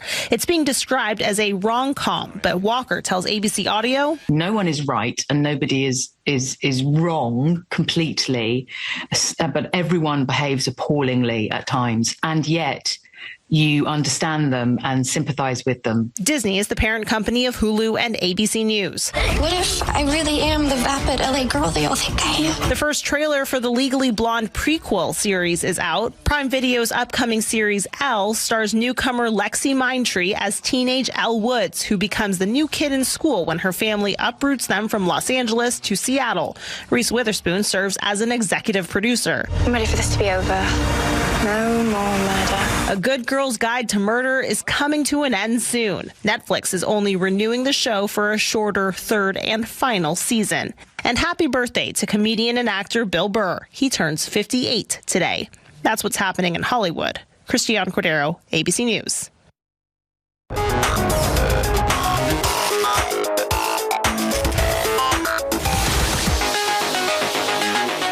This hour, we start our sidebar with a precious moment between a baby and their grandparents. Take a look. Plenty of sunshine headed my way. Zippity-doo-dah, zippity-yay, Mr. Bluebird. Look at his face as he's being serenaded to the classic song Zippity-Doo-Dah. 11 weeks old and just can't help but bursting into smiles, soaking in all the love from his grandparents. These are the types of grandparents that have just been waiting to become Grandma and Grandpa, hey? Yeah. Yes. They're loving it. A beautiful video. What else do you have to share, Jeremy? All right, we have a unique find at the antique store. Check this out.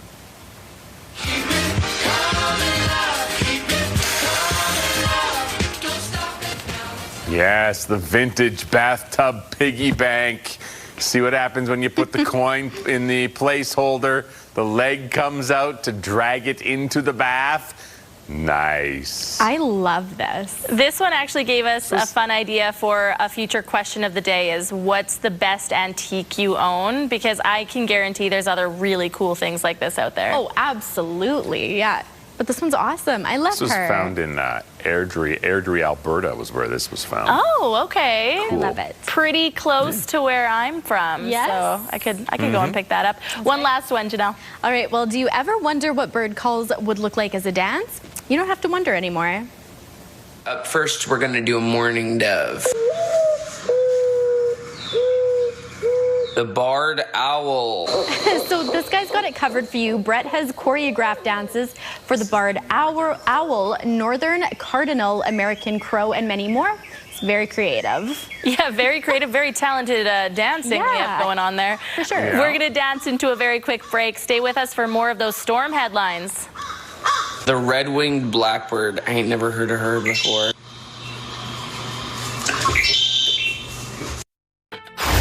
It's Wednesday, June 10th.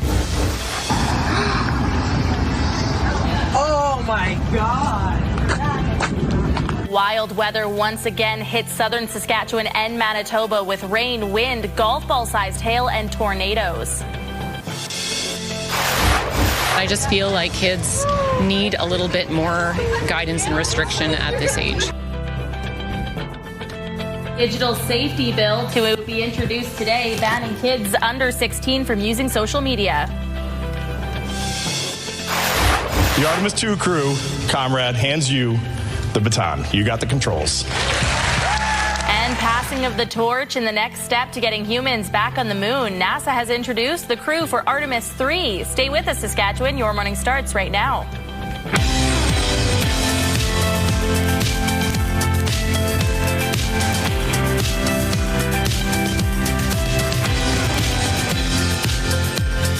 Welcome to Your Morning Saskatchewan. I'm Kayleen. And I'm Janelle. Good morning. Happy Wednesday. We are talking about all that wild weather this morning, but here is your reminder and also a request from us. If you have any footage or pictures of that storm last night, we want to see it. Your Morning Saskatchewan at ctv.ca.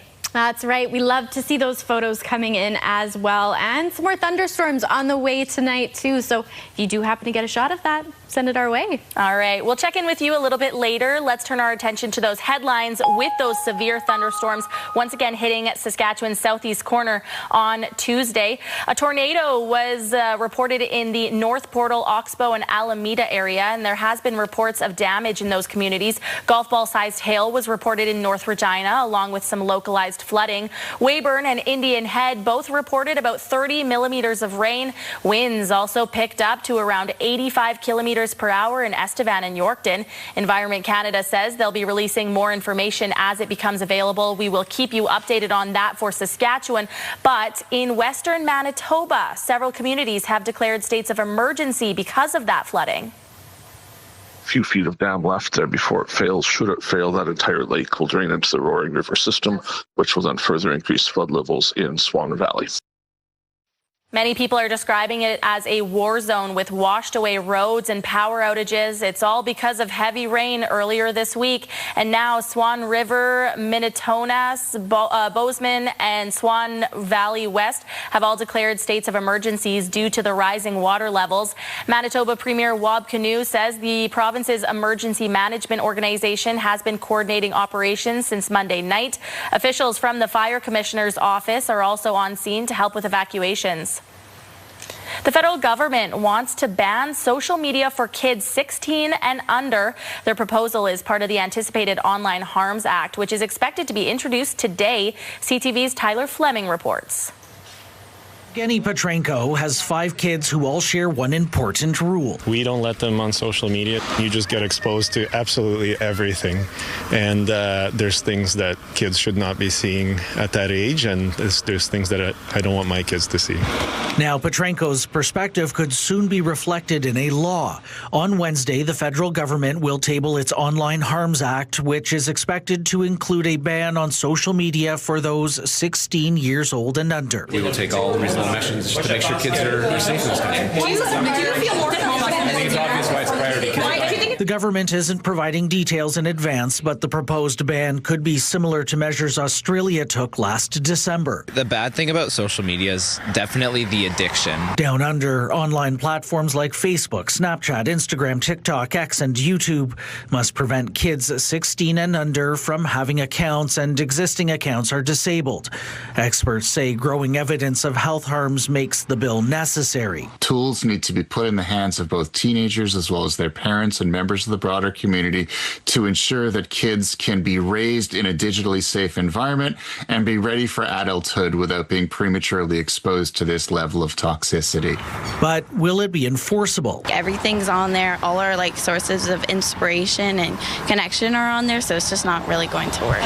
Many tech-savvy teens say bypassing the ban will be easy, making education a critical piece of the puzzle. It's definitely up to families to sort it out. They should really just be controlling that kind of screen time, especially from a young age. Youth social media bans are gaining traction around the world. Here, several provinces are exploring restrictions. In Malaysia, new rules for young users started last week, while in Brazil, parents must be linked to accounts. It's great to see what other people are doing around the world, but it's it's infectious. Again, social media is also influential, both good and bad too. Tyler Fleming, CTV News. Saskatoon City Councillors are working to address a number of safety issues on city buses. Jeremy, what do we know? Kayleen, Saskatoon City Councillors are taking a look as ridership takes a tumble. The city committee mulling over a transit bylaw that would give officers the authority to remove problematic people from transit buses or bus malls and ban them for serious incidents.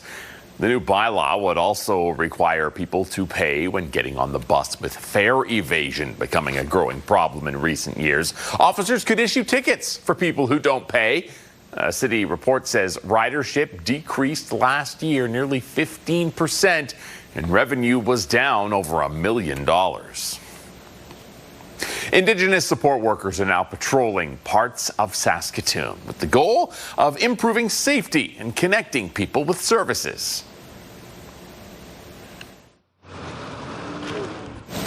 Indigenous peacekeepers will work in teams of 2 as a pilot project, focusing on the downtown Bid and Riversdale areas. The city says through the summer, the teams will be out 40 hours a week, helping vulnerable people access support services. Teams are able to provide transportation to shelters or the food bank, report crime or suspicious activity, and track data related to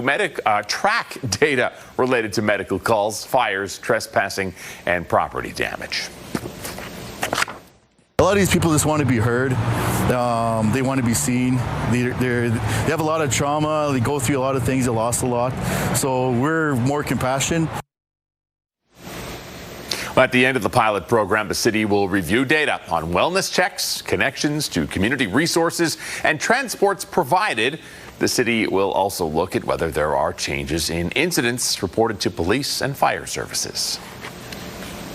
There will be an official opening this week for the Gordie Howe Bridge between Windsor and Detroit, but it's still unclear when or if traffic will flow because of continued opposition from U.S. President Trump.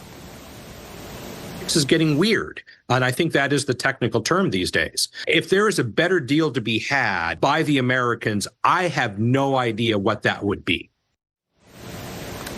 After threatening to block the bridge over trade disputes, the White House released this statement saying the president's position has not changed and that the administration remains committed to securing the best deal for the American people. Even still, there does seem to be support for the bridge on both sides of the border, especially from the automotive and trucking industries.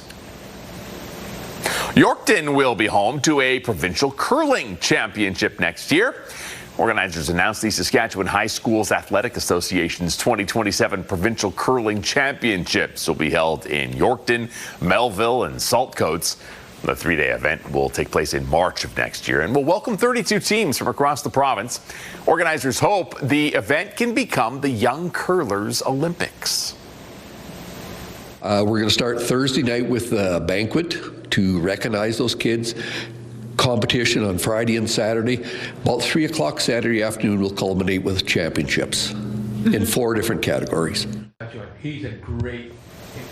Organizers hope the championship will showcase Yorkton and highlight all the opportunities the Parkland has to offer. Well, fresh off a Grey Cup last season, the Saskatchewan Roughriders are ready to begin 2026. Donovan Mace has more as the team returned to practice. Into the end zone, deflected, and it falls to the field. With last year's Grey Cup mountain already conquered, the Saskatchewan Roughriders are at the bottom of a new one. I hate to say it like this, but 2025 died. Attempting to repeat as champions with a new mindset. We have to move on. I can't even live there anymore. It's almost like rat poison. Me and my wife talk about it all the time. I can't even bring it up at home. We don't even bring up 2025. It's no secret the defending champs have begun the 2026 campaign on an odd note. First, with no game the final week of the preseason, then a week 1 bye to start the year. Usually you roll right into the regular season. But the delayed start giving more time to put last season in the rear view and refocus on the long road ahead. I have an unflinching mentality and make sure that I'm ready to rock regardless of what the situation is. Down 10, up 10, whatever our record is, we approach our work the exact same. Killing 2025 in their minds, the way head coach Corey Mace says he's refocused his team back to the mentality of going 1-0 each week. It ain't got nothing to do with this year, period. Just doesn't, We're a new team. We got to go out there and prove that we're still a good team. We got great leadership. We always talking about winning today, putting things in the past, and I think Mason's doing a great job, and the leaders are. 2026 is all that matters. Now, there will be time to reflect briefly on last year's Grey Cup, as the Riders will unveil their 2025 championship banner at Saturday's game against the Lions. But after that, don't expect to hear more from this team on past glory. Donovan Mace, CTV News, Regina. Okay, Janelle, we have seen some potential tornado pictures, and now we're getting a look at some of the hail in Regina yesterday. Yeah, it was a tough night for us here in Regina, but things are clearing up a little bit here this morning. A little bit more rain on the way, though, so something to be mindful of here today, as we did get quite a bit of it yesterday as well. Let's take a look at this current temperature here in Regina. 14 degrees, seeing that wind speed at about 17 kilometers per hour, and cloud cover in the sky. Now, we will see that throughout the day and into tomorrow as well. Over in Saskatoon now, 15 degrees is that current temperature. Those wind speeds a little bit slower at about 6 kilometers per hour, and some sunshine trying to peek through, but again, mainly cloudy skies for us throughout Saskatchewan here today. And we can see that here on our future cast. Those clouds moving through the province, and of course this next system of rain that we are expecting to get. So this is about 1:45 this afternoon when we can see the majority of it coming our way. We'll get through the rest of the day and into the night, and we'll start to see those skies clearing up just a little bit up until tomorrow.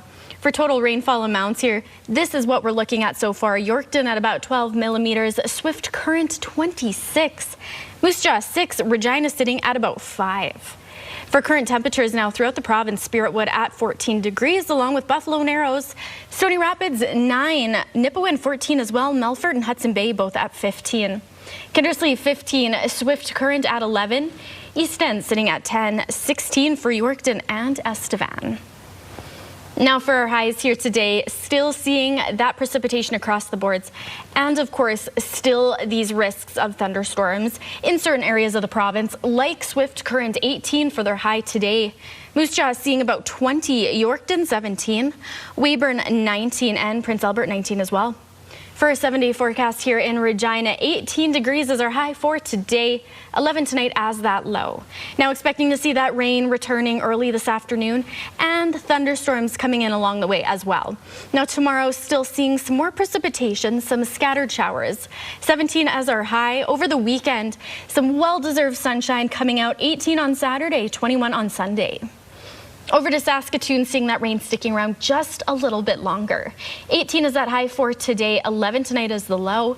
We'll see that rain through Thursday and through Friday. Again, light showers moving through. Over the weekend, though, again, seeing that sun coming out. Saturday bringing us to 19, Sunday 22. Monday starting off a fresh week with sunshine and 21.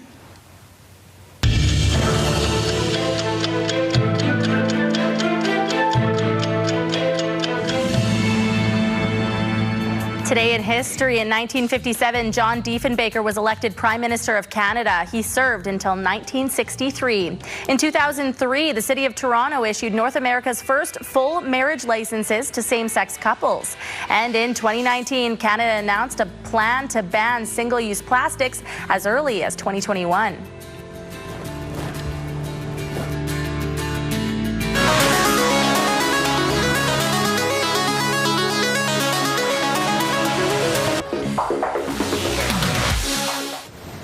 Well, here's something you might call hands-on training.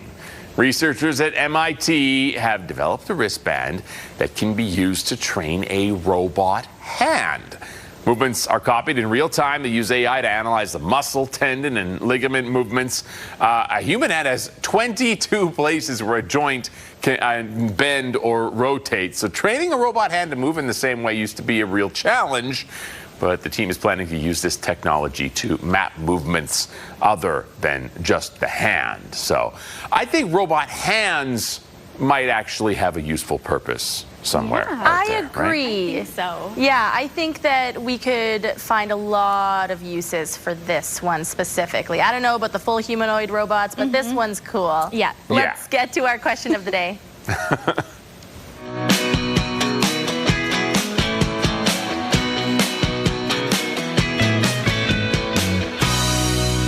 Of course, we saw some wild weather in southern Saskatchewan and Manitoba yesterday. So we're asking you today, what's your favorite kind of weather? Is it hot and sunny? Are you singing in the rain? What kind of answers are up on the big board now? Well, we did get a great variety of answers coming in this morning. Sheldon says, I like it when it rains lightly, which is a great answer. Sherry, who says, I like a nice rain, straight down, no wind, such a great fresh smell. Sherry also likes a nice -16 with snowflakes coming down. Ooh, yeah. Beautiful morning. Janu, who says, my favorite weather is called Mexico. Yeah, I can't blame you for that one. Yeah, I get that. A, who says, my fave is winter weather. Get to watch my son play the sport he loves, hockey. Okay, more love for winter this hour. Yes, much more. Lori, who says, I do love slightly cool, no wind, sunny, like a beautiful fall day. And Sean, who says, I like the hot summer, like 27 degrees. Yeah, Sean. Yeah. When it gets into the 30 degrees, that's when you start getting sweaty with the headaches, right? But hey, these answers are great. Thank you so much to everybody who participated in our question of the day today. We're back right after this.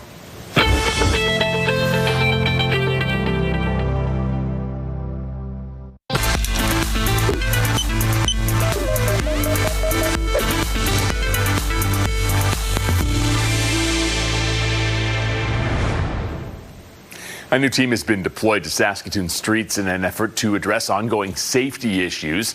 As CTV's Stacey Hine tells us, it's part of an Indigenous-led pilot project. In Montreal. What's your name? Indigenous support workers are now on Saskatoon streets. Their goal is to connect vulnerable people with support services and build relationships. A lot of these people just want to be heard. They want to be seen. They have a lot of trauma. They go through a lot of things. They lost a lot. So we're more compassionate. Through the summer, they'll work in teams of 2 for 40 hours a week as a pilot project. They can provide rides to shelters or food banks, report crime or suspicious activity, and track data related to medical calls, fires, trespassing, and property damage. One worker says culture is an important part of building connections. I offer tobacco, and I also I smudge too.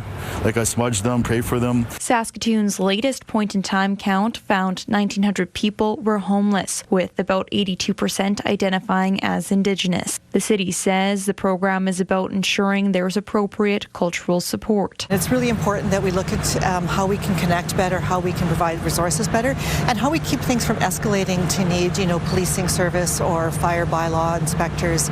So we really can address some of the initial causes of distress. The teams will focus on supporting the downtown and Riversdale areas. The Downtown Bid executive director says it's a positive, proactive step. With their presence and their support, because it's culturally grounded, that we may have, some better response and uptake to their presence being on the streets. The Riversdale Bid executive director says it needs to deliver results. The business owners, quite frankly, are fed up with the notion that we're trying one more thing when their taxes have increased 40, 50, 100%. At the end of the pilot program, the city will review data on connections to community resources and look at whether there are changes in incidents reported to police and fire services. Yeah, I got you, brother. But for workers on the street, success is about building trust and making a difference, one interaction at a time. Stacey Hine, CTV News, Saskatoon.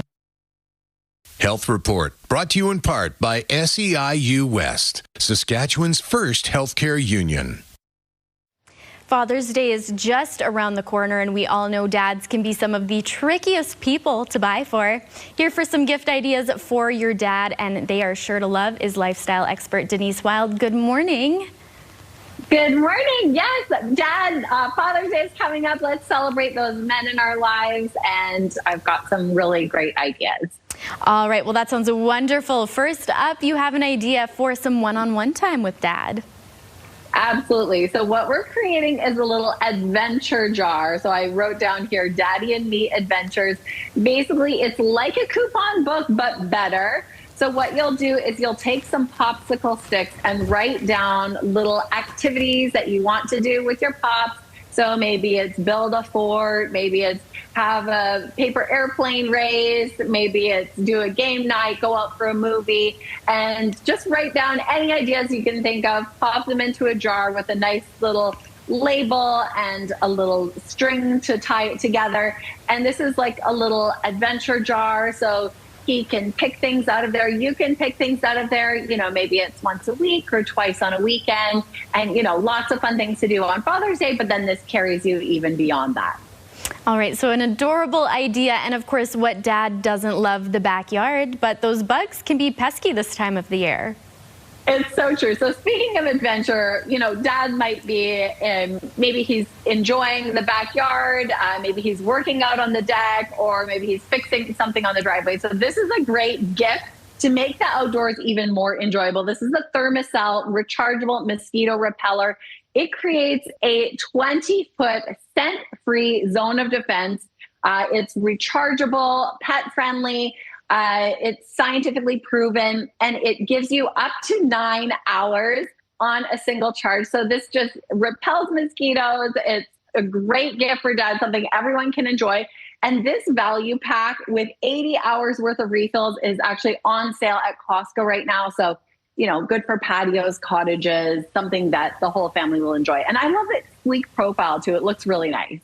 And of course, it wouldn't be Father's Day without a homemade gift.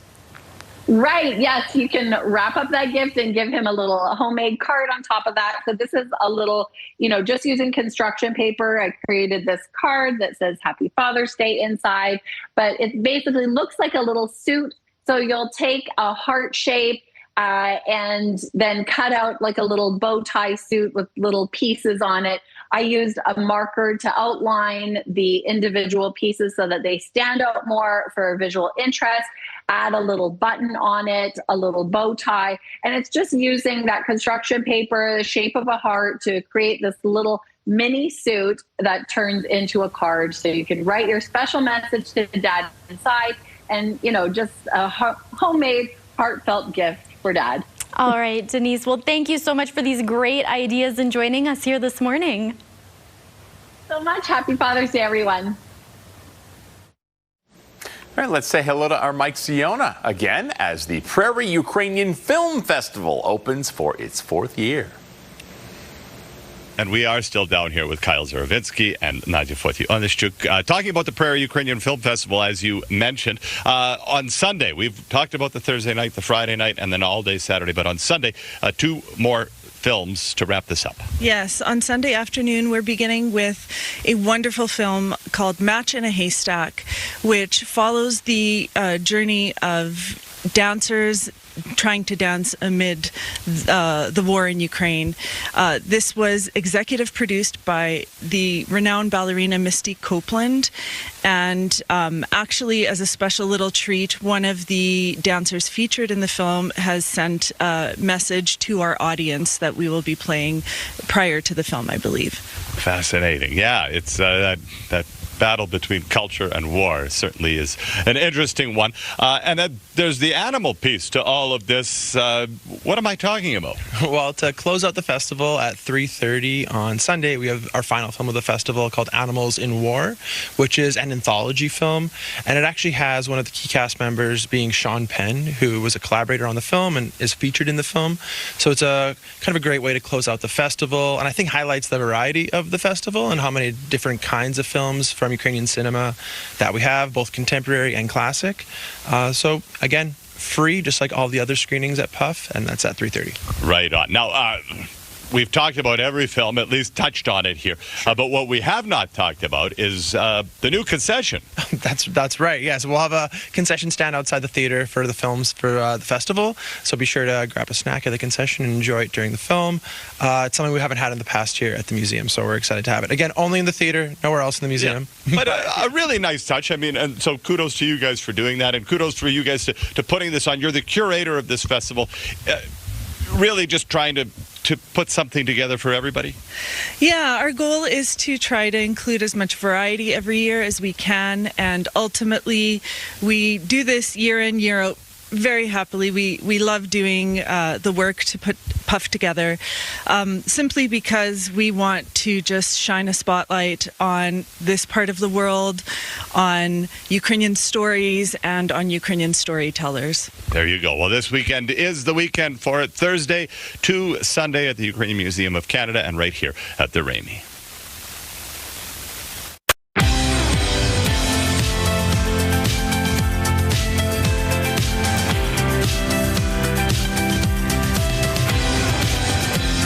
Welcome back to your Morning Saskatchewan. It's just after 8:30 on your Wednesday, and here is your news. The Saskatchewan NDP is critical of recruitment practices used by the Saskatchewan Marshal Service. It accuses the new provincial police force of poaching officers from the RCMP and from municipal police forces. The opposition says only 2 of the 28 members hired so far were not poached. Yet, here we are with millions of dollars spent and only 2 new officers to show for it. It's time for a government with a plan to tackle crime and to invest in critical supports to address the root causes of crime.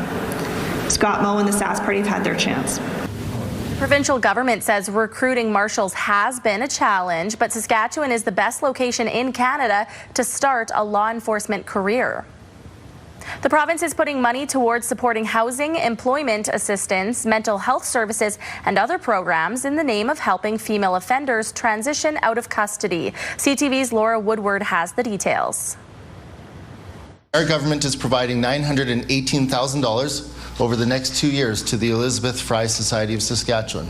Nearly $920,000 to help female offenders transition out of custody. The funding will support programs for women leaving correctional facilities, including housing, employment assistance, and mental health supports. Corrections is more than just putting people in jail, so the reintegration supports are really what help to ensure that when someone gets released from custody, that they have a pathway forward in our community rather than a pathway back to custody. Part of the money will go toward the Wickowin Housing Project in Saskatoon, a 10-bed transitional program for women leaving custody. A woman can have ID, treatment referrals, healthcare appointments, and community supports lined up. But if she is nowhere safe to sleep at night, the entire plan is at risk. The Elizabeth Fry Society says it's provided nearly 300 nights of safe housing in the past month. And with this is stability, and with this is giving women options and the awareness that there is an alternative lifestyle to living on the street or addictions. Laura Woodward, CTV News, Saskatoon. One person was airlifted to hospital after a traffic stop north of Prince Albert turned into a single vehicle rollover on Saturday night around 9:30. A patrol officer saw a vehicle commit a traffic offense on Highway 2 and the North Side Grid Road. The officer attempted a traffic stop, but the vehicle fled at a high rate of speed before losing control and rolling over. 2 occupants inside were assessed. One was airlifted to hospital by STARS in serious condition, while the other was taken to hospital by EMS with non-life-threatening injuries. Police learned the vehicle had been stolen earlier that day in Birch Hills.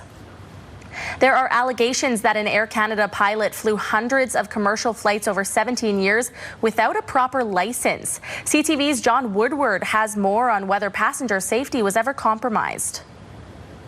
This investigation and the details surrounding it read like a movie script. But police say this fraud was very real. An Air Canada pilot flying for decades, captaining planes full of passengers like 767s and 777s that he wasn't licensed to do.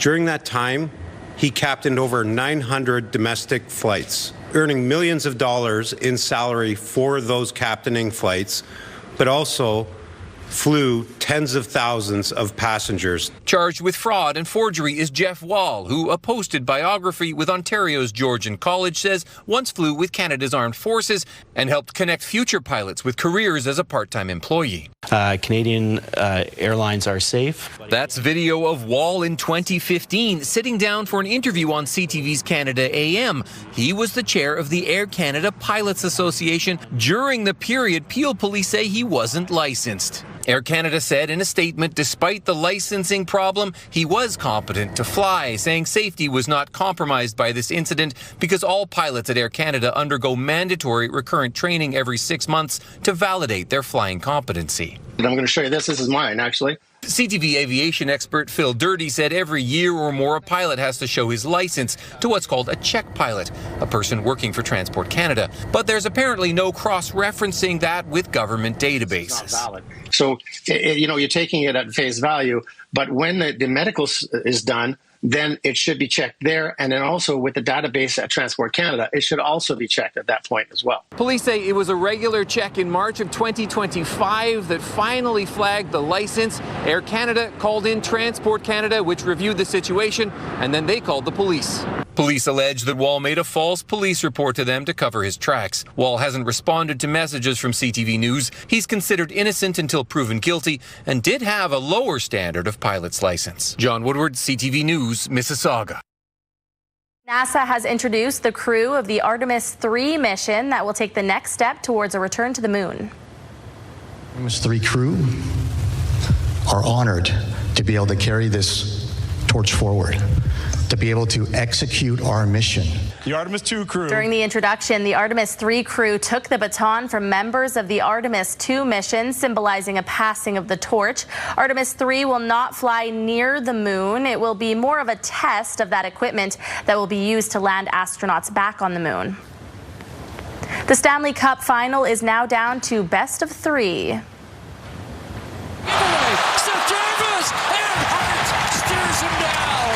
That's his biggest stop in a while. Loose in front, backhand, score. Oh, it's in. Jordan Staal scored his second goal of the game to put the Carolina Hurricanes ahead for good. In Game 4, they went on to beat the Vegas Golden Knights 5-3, tying up the series at 2 wins apiece. Game 5 is set for Thursday night in Raleigh, North Carolina.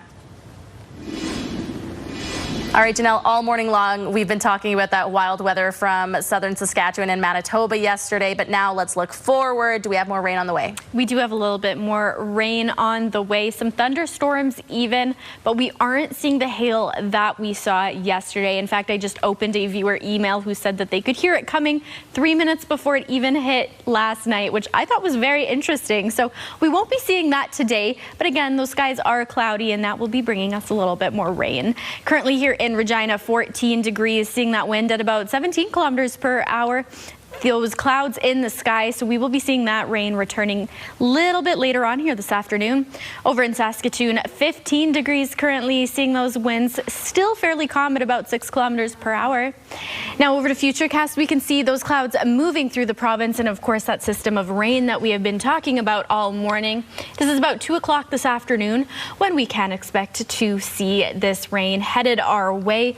Now that will last throughout the afternoon into the evening. We will see things clear up a little bit later on here tonight and early into tomorrow morning as well. For total rainfall amounts here throughout the province, Yorkton seeing about 12 millimeters. Swift Current still the most at about 26. Regina sitting at 5, Saskatoon 7. Now for current temperatures across the province here, Buffalo Narrows and La Ronge both at 14 degrees. Stony Rapids sitting at 9, South End 12. Hudson Bay and Melfort both 15 degrees. Kindersley 15 as well, Swift Current sitting at 11. Yorkton 16 along with Estevan and Regina again at that 14 degree mark. Now for highs, we're still seeing that rain moving through the province and the risk of thunderstorms. The Battleford seeing about 18 for their high today. Prince Albert 19. Swift Current with that risk of thunderstorms at 18. Yorkton sitting at 17. Weyburn 19. Now for our 5-day forecast, this is what the rest of the week and into the weekend will look like for us. In Regina, 18 for our high today, reaching that low of about 11 degrees tonight. Tomorrow, seeing some lighter showers moving through the city at about 17 degrees for the high. On Friday, we are wrapping up the weekend, or the week rather, with some sunshine, 17 degrees, and over the weekend, Saturday 18 and Sunday 21 degrees. Over to Saskatoon, 18 today for that high. Again, that risk of thunderstorms returning this afternoon. Tomorrow, 16 degrees for the high, and that rain lasting through Thursday and Friday. Some light showers. Over the weekend, seeing that sunshine return, 19 on Saturday and Sunday, bringing us to 22 degrees.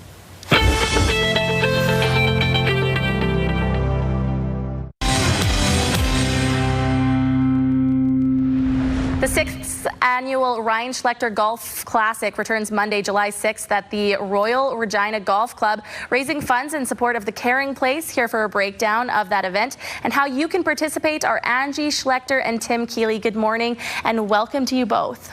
Thanks for having us. Angie, I'm going to come over to you first. Yeah. So let's talk about Ryan, and let's talk about how the foundation got started. Yeah, so yesterday, sadly, was our 10-year anniversary of Ryan's death by suicide. Of course, it was tragedy, and it was really hard to deal with. So instead of sitting and doing nothing, we decided to create a foundation in his memory, as well as to spread awareness against mental health initiatives and the stigma, right? So we started the foundation in 2017, and we're coming on to a decade, which is it's bittersweet, right? It doesn't go away, but. Bittersweet is the perfect word for it. You're taking something tragic and you're turning it into something positive for the community going forward. That's all you can do with tragic events. The Golf Classic is coming up, though. What is actually happening for the event? Yeah, so it happens Monday, July 6th at Royal Regina. It's going to be a fantastic day. Texas Scramble, 18 holes, beautiful meal, beautiful course. We have tons of prizes, swag, putting competitions. We have a hole-in-one for $100,000, a hole-in-one for a boat, Jan Lake trip giveaway, which is proudly donated by Fats Camp, which we've gone to every single year since I was 6 years old, and my brother's favorite place. So it's really exciting for us for that. So all the money is going towards the Caring Place. So Tim, I'm going to come over to you now. Tell us about the Caring Place and the impact you make here in the community. So the Caring Place, we're a full-service counseling firm. We've been around since 1991, so we're in our 35th year of operations. We do everything from individual, couple, family, group counseling, and we do workplace workshops, more of an educational awareness kind of concept for businesses. We've been meeting probably 6,000, 7,000 sessions a year with clients. And we're on a sliding fee scale, which means you pay what your household income can afford, not just market rates. So where the Ryan Schlechter Foundation comes in so meaningful to the Caring Place is those funds allow us to subsidize fees that clients would have to pay. There's clients out there that would not seek help for mental health because of the cost. And with this donation, we're allowed to do that. Absolutely, such an important service for our community. Angie, we only have about a minute left, but I'd love to come back over to you. As you mentioned, unfortunately, it was the 10-year anniversary of your brother's death. Can you just tell us a bit about him? He was such a great guy. You wouldn't really know what was really going on until really near the end, but even then, we really just didn't know, and that's kind of where I'm focusing more on preventative care instead of waiting until you're in crisis. It's okay to go get help when you don't even think you need help, just to get that oil change like you would in a car every 3 months. There's nothing wrong with checking in. With teaming up with the Caring Place, so this will be my 4th year actually on the board of directors as well. So with that partnership came the true love and knowing that Caring Place makes a difference for people that can't afford it, and so it excites me to be a part of this, and it helps with my grieving, right? Turning this into something that's bigger and keeping Ryan's legacy. If he can save one life by someone reaching out sooner, then I know that, we're doing something. Thank you both so much for your time. We're looking forward to hearing how the Golf Classic goes afterwards. Awesome. It's the midnight sun kiss, get under the red sky, laying on your chest like this. Hold me like the pebbles in your hand, initials in the sand, yeah. Summer isn't over yet. I don't wanna talk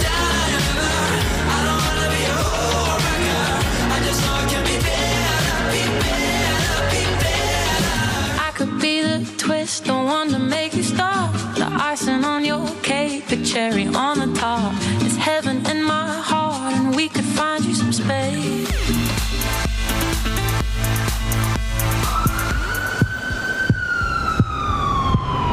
The incident happened on April 13, 2026 at a business on the 1100 block of Cornwall Street. A woman walked into a business and claimed that she was from another local business and fraudulently obtained more than $1,000 worth of product. The suspect is described as a woman about 5'1" to 5'3", 100 pounds, with orange and blonde dyed hair. She left in a brown Dodge Grand minivan. The license plate on the van did not match the vehicle driven. I'm Constable Dana Adams with the Regina Police Service. Crime Stoppers will pay up to $2,000 cash reward for information on this or any other serious crime in Regina. Callers do not have to identify themselves. Calls are not traced or recorded. In Regina, Saskatchewan, and Canada, call Crime Stoppers at 1-800-222-TIPS. That's 1-800-222-8477. You can also access our website at www.reginacrimestoppers.ca. Remember, our community suffers when you remain silent. Please report crime.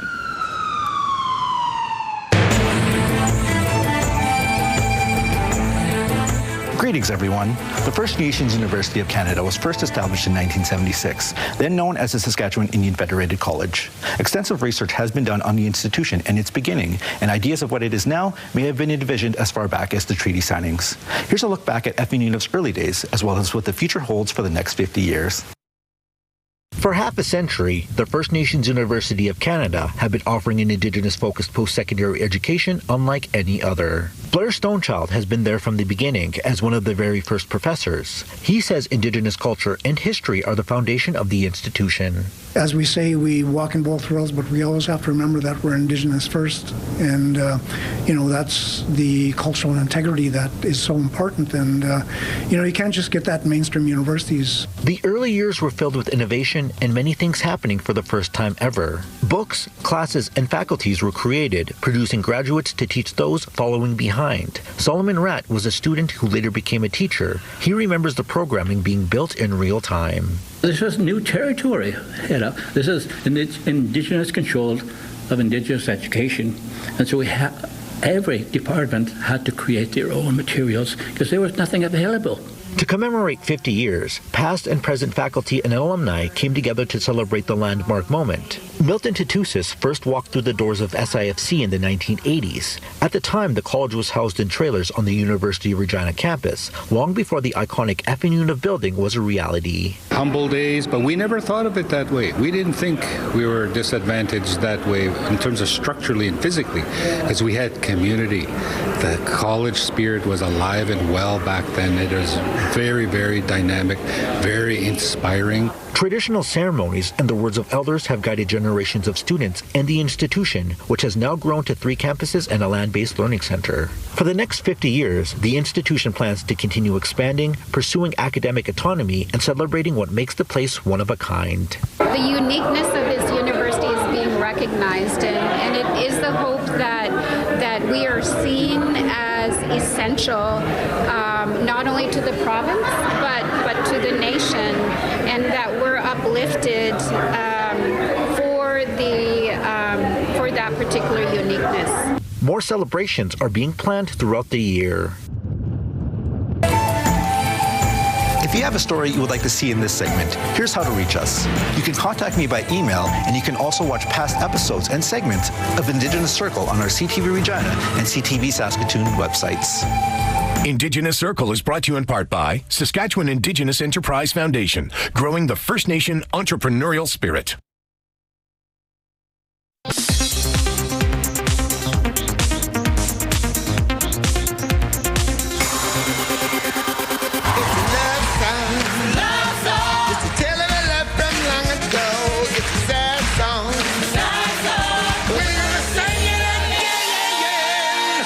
The official trailer is out for Hadestown the Musical. The Tony and Grammy-winning show featuring the original Broadway stars is headed to theaters beginning July 24th for 5 nights only. This isn't the end. This is just the beginning. Actually, it's the end. Netflix has announced its award-winning stage show Stranger Things, The First Shadow, will bring down the curtain in London's West End on December 27th and wrap up its Broadway run on January 3rd. There is an excitement. Leslie Manville has a new gig. The newly minted Tony Award winner has joined the cast of the Prime Video series Escorted as a cabaret legend and a force of nature. Brett Goldstein from Ted Lasso and Office Romance is set to star as her son, as well as writing and producing the show. In Hollywood, I'm David Daniel. Anecdotally, from people who've seen the film, so many people.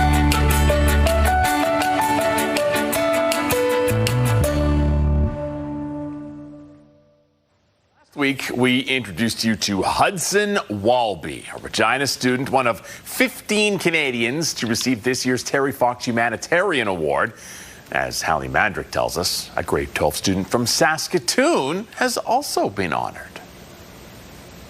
A childhood cancer diagnosis that doctors initially believed to be terminal. Naomi Lenvoy has spent much of her life raising funds and awareness to support others who have had to face similar circumstances. Told my mom, I was like, Mom, I don't want to get well soon, I want to get well now, which is how Team Naomi Get Well Now was formed. And through Team Naomi Get Well Now, we've been able to raise over $350,000 for childhood cancer research. It's this work, in addition to Lenvoy's many other efforts, that she has recently received the 2026 Terry Fox Humanitarian Award, which was created in 1982 to recognize young Canadians who embody the values that Terry Fox was known for. We look for the qualities and values that remind us of Terry. So most of all, we look for the humanitarianism. So that's the desire to help others before themselves and the determination to get through tough things. Lenvoy says the legacy of Terry Fox is one that has offered her a lot of inspiration. He has always been in my mind, and I saw how him doing his Marathon of Hope was able to raise money and spread awareness across Canada, which was such a beautiful thing. And I knew that I wanted to try to make a difference the best I could. As one of the 15 award recipients, Lenvoy recently traveled to Ottawa to be recognized by the House Speaker in Parliament and meet her fellow award winners. They get a chance to create a community with like-minded individuals. I always say they are a very rarefied group in that they have two things that bind them together. One is they overcame some tremendous obstacle, and the second thing is that they decided to turn that towards helping others. Lenvoy says this recognition has inspired her to continue helping others. That was just an overwhelming amount of emotion. I was so incredibly thankful and excited because it is such a unique opportunity, because the award is just about humanitarians among our youth that are just really going to make a difference in the world.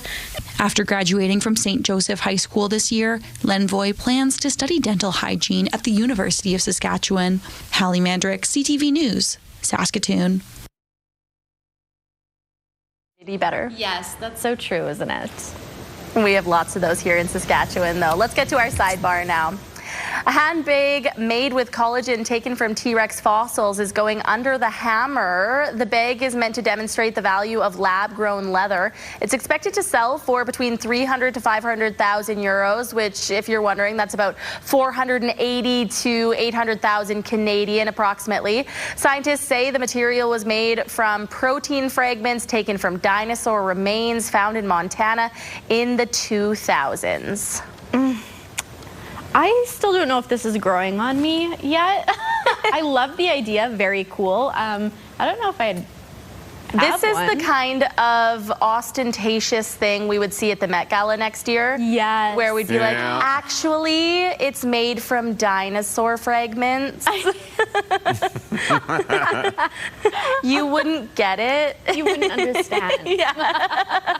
But hey, if you want that, go for it. If you have that pocket change. What else do you have, Jeremy? Who are we to judge? All right, we're talking about soccer, of course, because of the World Cup. And everyone's excited, including the animals at the Toronto Zoo. You got horses and camels and turtles and kangaroos, all getting into the spirit. The zoo has also announced a number of soccer-inspired events for visitors as well. Oh, wow. This is a cool one. Really sweet. All right. Thank you so much for joining us for this Wednesday edition of CTV's Your Morning Saskatchewan. We're back starting at 6 a.m. tomorrow. See you then.